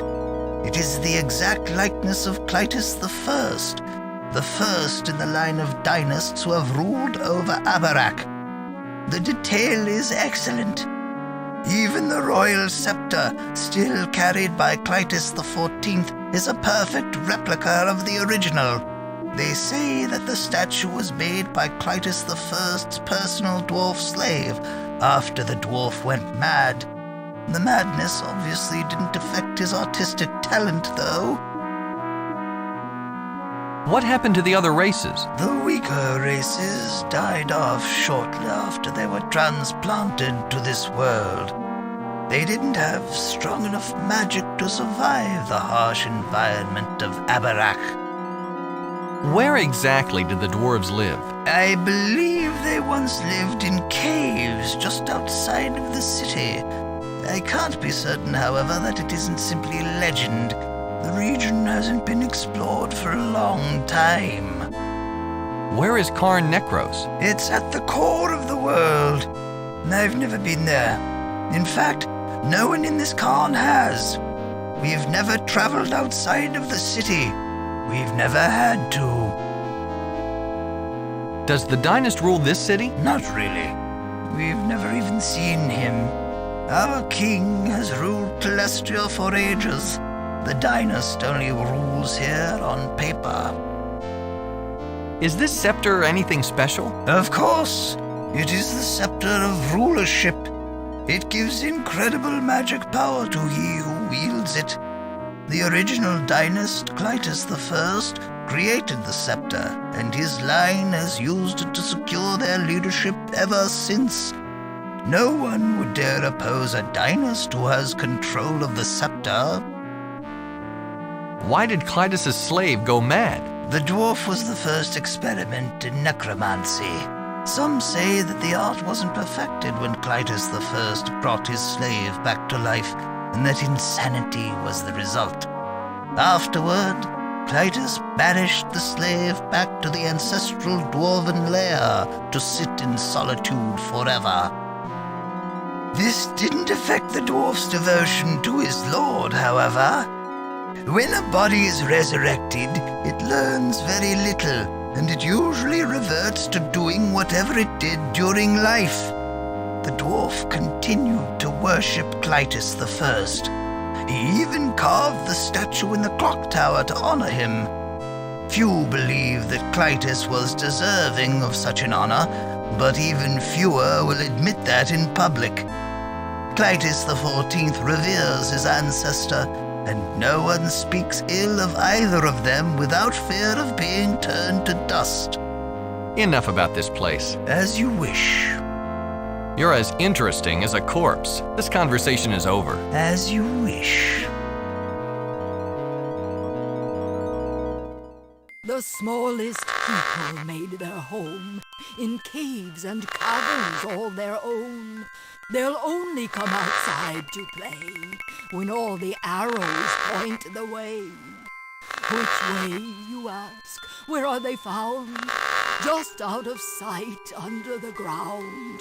Don't look too close, they'll run away, unless the arrows point the way. Hey, Grandma, over here! The smallest people made their home in caves and Give me that book. caverns all Maybe their if you didn't own. have your nose in it, you'd notice that I'm trying to speak to you. They'll only come outside to play.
How may I be of assistance, sir?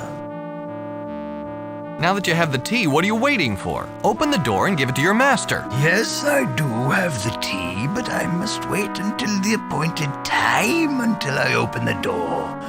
Otherwise, I might interrupt a vital experiment.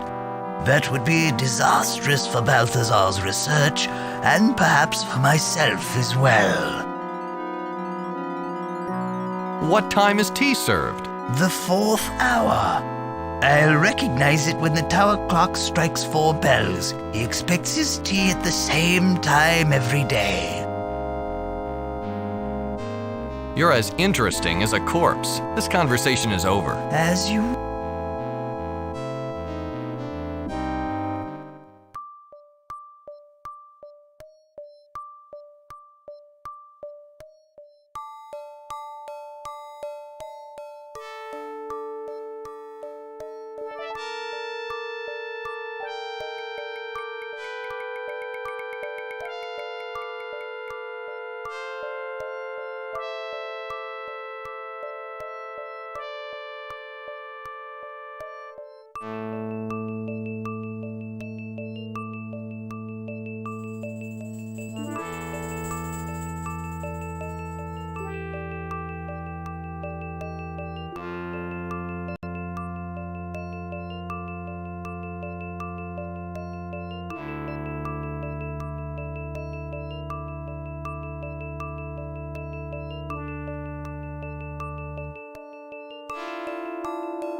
Who are you? What are you doing here?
Greetings, my friend. My name is Clytus the 14th. I am the Dynast of Abarak, and I rule here, but you probably know that. I'm always pleased to receive visitors. I get so very little. Please, tell me how things are in the outer reaches.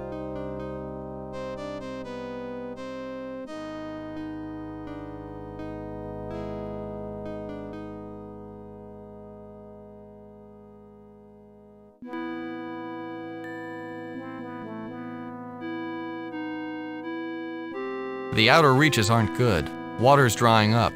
Life is difficult, if not impossible. I have heard some distressing reports about the quality of life in some of the outer reaches, but nothing verifiable. I've been waiting for first-hand information. I'm glad you're here. Are you a refugee? Are there others that require assistance?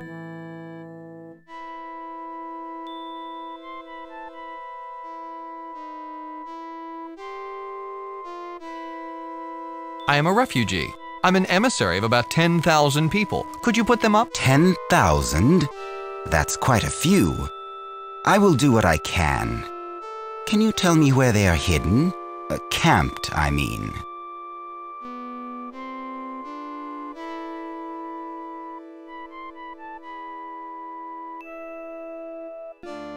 You know, I got all turned around when I came here.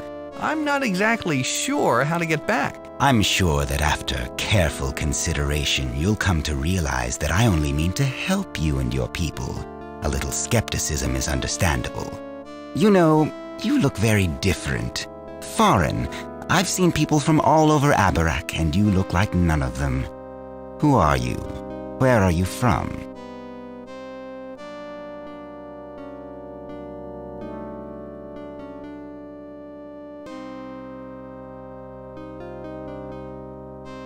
I came from Karn Telest. You know of it? Telest? You know, I think I've heard of that place recently, but I can't quite remember where. Where are my manners? You've probably been traveling for some time and are very hungry. I've been forcing you to converse while all of this food is laying here getting cold. You have my leave to partake. We will talk more later, I'm sure.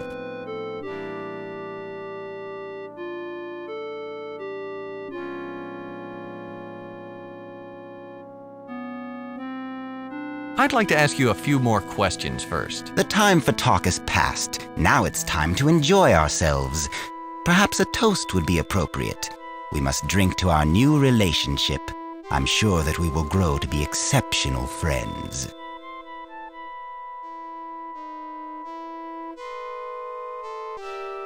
Please accept this special wine. I only bring it out for special occasions. I'm sure you'll find it to be unique.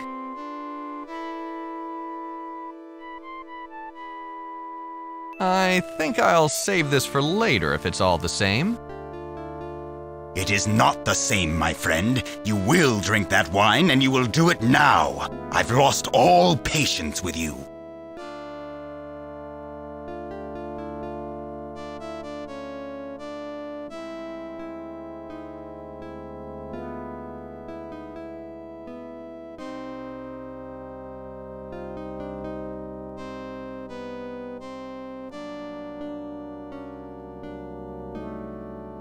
I know you, patron. Our books talk about your race. We believed them to be legends, but here we have proof. And if you are real, how many more of the other legends could be true? The other realms, the Death Gate. Abarak is dying. There's no way to save it, but you represent a way into new worlds, fresh lands to conquer. After you are dead, your corpse will tell me everything I wish to know. You will help me destroy your own people. Think on this as the poison eats through your body. Guards, remove this trash.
Hello, my friend.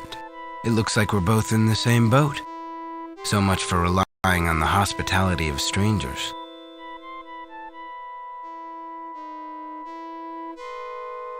Who are you? My name is Edmund, and I'm the Crown Prince of Telestia. You couldn't tell I was royalty by the deluxe accommodations?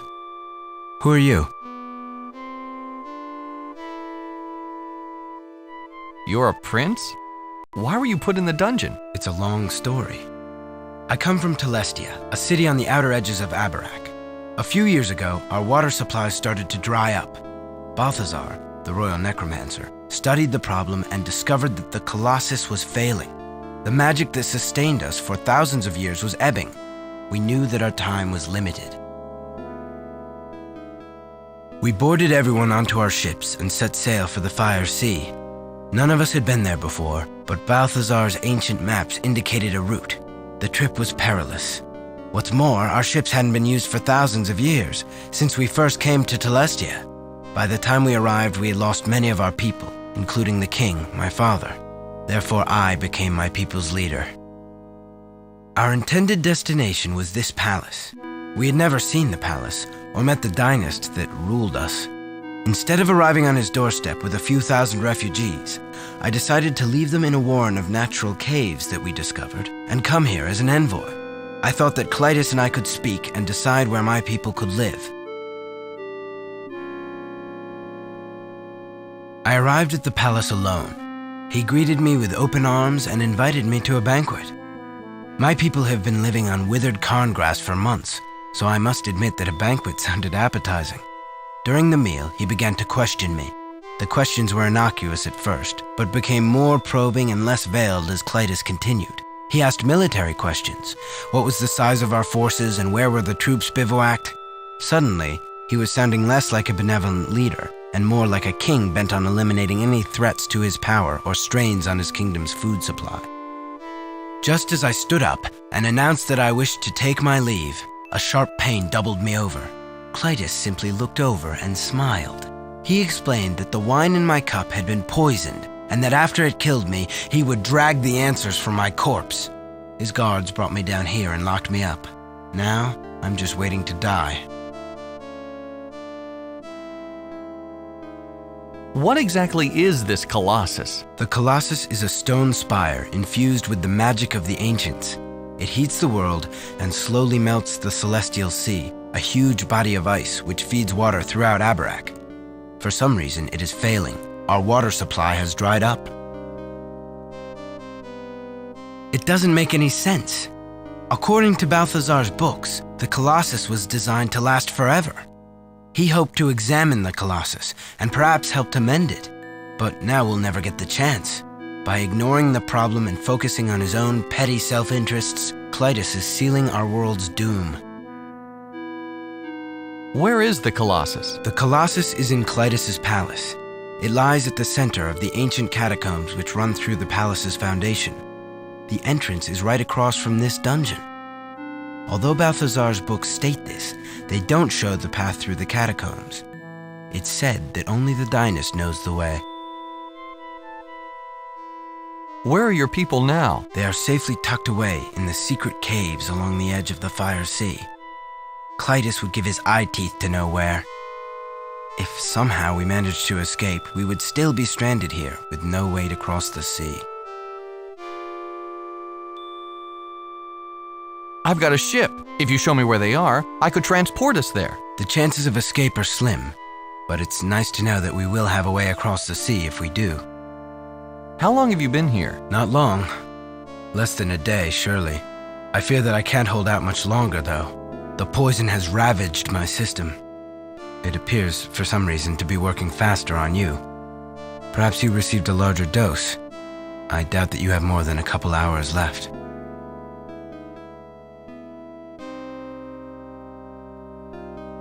Why didn't you send some nobody as your envoy? Seems like a dangerous job for a prince. Everyone under my rule is important. There are no nobodies. I would risk myself before I would send someone else into danger. Can your people pose a threat to the Dynast? They sound like a bunch of farmers. We are mostly peaceful folk, but we have some reserves of dead fighting troops. That doesn't matter much, though. While Clytus holds the scepter of rulership, he could turn my army into dust before it even got into position.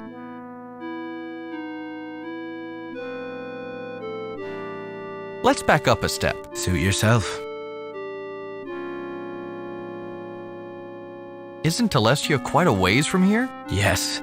It was a long, perilous journey which claimed my father. It's rather hard to accept that it was all for nothing. My name is Haplo. I'd shake your hand, but I'm kind of tied up right now. Very nice to meet you, Haplo. Any enemy of Clytus is a friend of mine. Let's talk about something else. All right. I don't have much else to do. Why do I feel so sick? That would be the poison. You've experienced Clytus's special welcome. It appears that he likes to invite strangers to a banquet, extract whatever information he can while pretending to be friendly, and then poison them. After they die, he resurrects the corpses to have them answer any remaining questions. Don't feel special. It happened to me as well.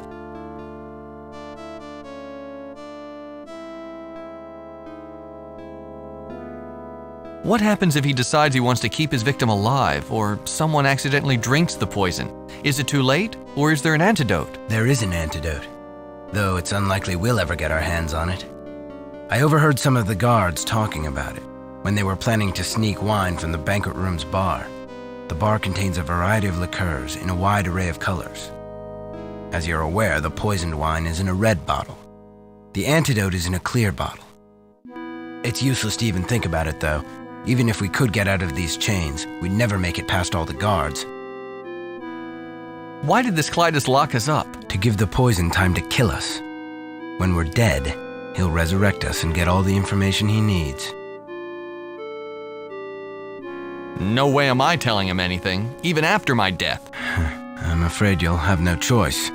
Part of the process of resurrection ensures that you'll serve the living to the full extent of your ability. He'll be glad to answer any questions he might have. Do you know any way out of here? In fact, I do. One of Balthazar's old books showed a secret passage out of the palace's foundation. If we were unfettered, I might be able to find that passage. What's Clytus' story? How'd he get to be Dynast? That is a story. I only know the parts of the legend that Balthazar found in his reading. I guess we don't have anywhere to go, so I might as well tell you. According to the legend, our ancestors created this world and populated it with the weak races. Those races continually warred with each other, so our ancestors decided to sleep until everyone began to get along. Presumably, when that happened, our ancestors would wake and rejoin the new society. I guess they made Abarak a little too hostile for the weaker races. The heat and impure air were killing more of them than their petty wars were, so they banded together much sooner than anticipated and roused our ancestors. They arose to discover that the world was killing the races instead of nurturing them. They also found that there was nothing that they could do to save them. It required all of their magic just to keep themselves alive. So they selected a handful of members from each race, placed them in the sleep chambers from which they had just risen, and waited for something called the interconnection. The books were a little unclear about this term. All they say is that it would make life much better on Abarak. Clytus I was a member of the High Council at that time. One day, he arrived in the council's session with a powerful magic scepter. With it, he convinced the others to found a monarchy, with himself as the dynast, the ruler. The line has continued unbroken, as far as I can tell, to this day. Each new son takes up the scepter of rulership and becomes the new dynast. The man who tossed us in this dungeon is Clytus XIV. It's said that his scepter can turn a man to dust in seconds. No one wants to confront such raw magic, so he remains in power. Clytus I did do something right, though. He introduced us to necromancy. It's only by bringing back our dead that we have been able to stay alive. He even sacrificed his own personal servant as the first experiment. What happened to the rest of the weaker races? They died. There was no way to save them. It must have been horrible to watch them die, completely helpless to do anything. Sounds like he's the product of a little too much inbreeding. I know nothing about Clytus's specific lineage, but madness is a symptom of inbreeding, and he is certainly displaying that. Does the council still exist? No. Clytus I disbanded it when he created the monarchy. My ancestor was a member. This amulet I wear was a badge of his office. It's been in my family ever since, and I wear it proudly. You really think necromancy is all that hot? It's hard to question something that is such a fundamental part of your life. But Balthazar has raised some interesting points. He believes that we should be concentrating on rediscovering the old, lost magic arts. If we used our magic to make our lives better, we wouldn't need to bring back the dead. To be totally honest, seeing my father resurrected into a shadow of his former self was chilling. I don't look forward to dying myself, or to the inevitable result. If Clytus' scepter can turn a man to dust, why does he bother with poison? He still needs information from me. I assume the same is true for you. If he destroyed us, the information would be lost as well. If he kills us with poison, we are undamaged. Then he can resurrect us and demand the information he wants. Since the dead always serve the living, we'll have no choice but to tell him everything.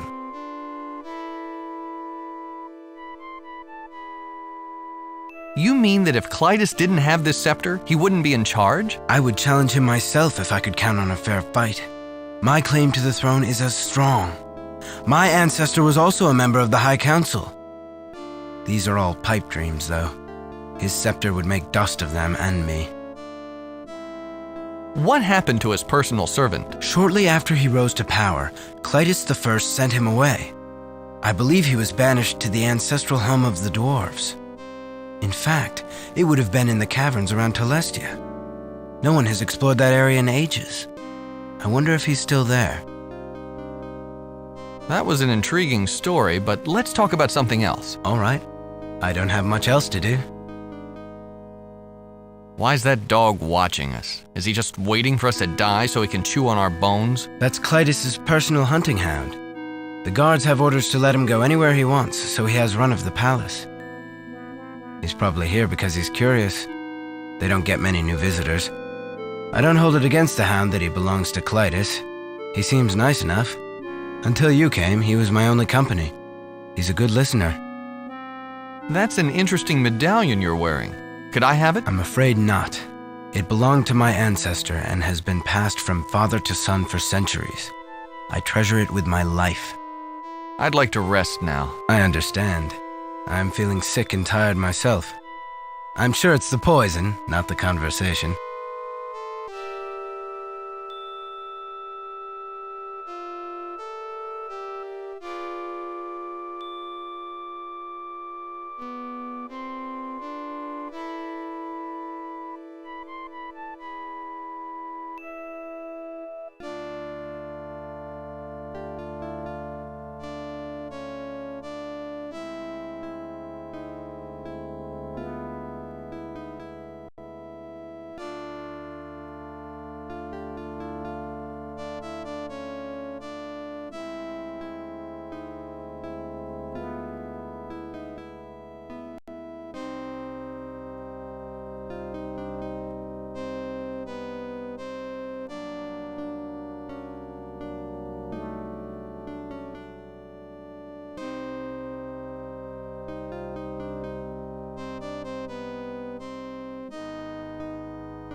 Yes, my friend? Would you accompany me? I'm looking to get out of here. I'd be happy to. Let's leave while we can.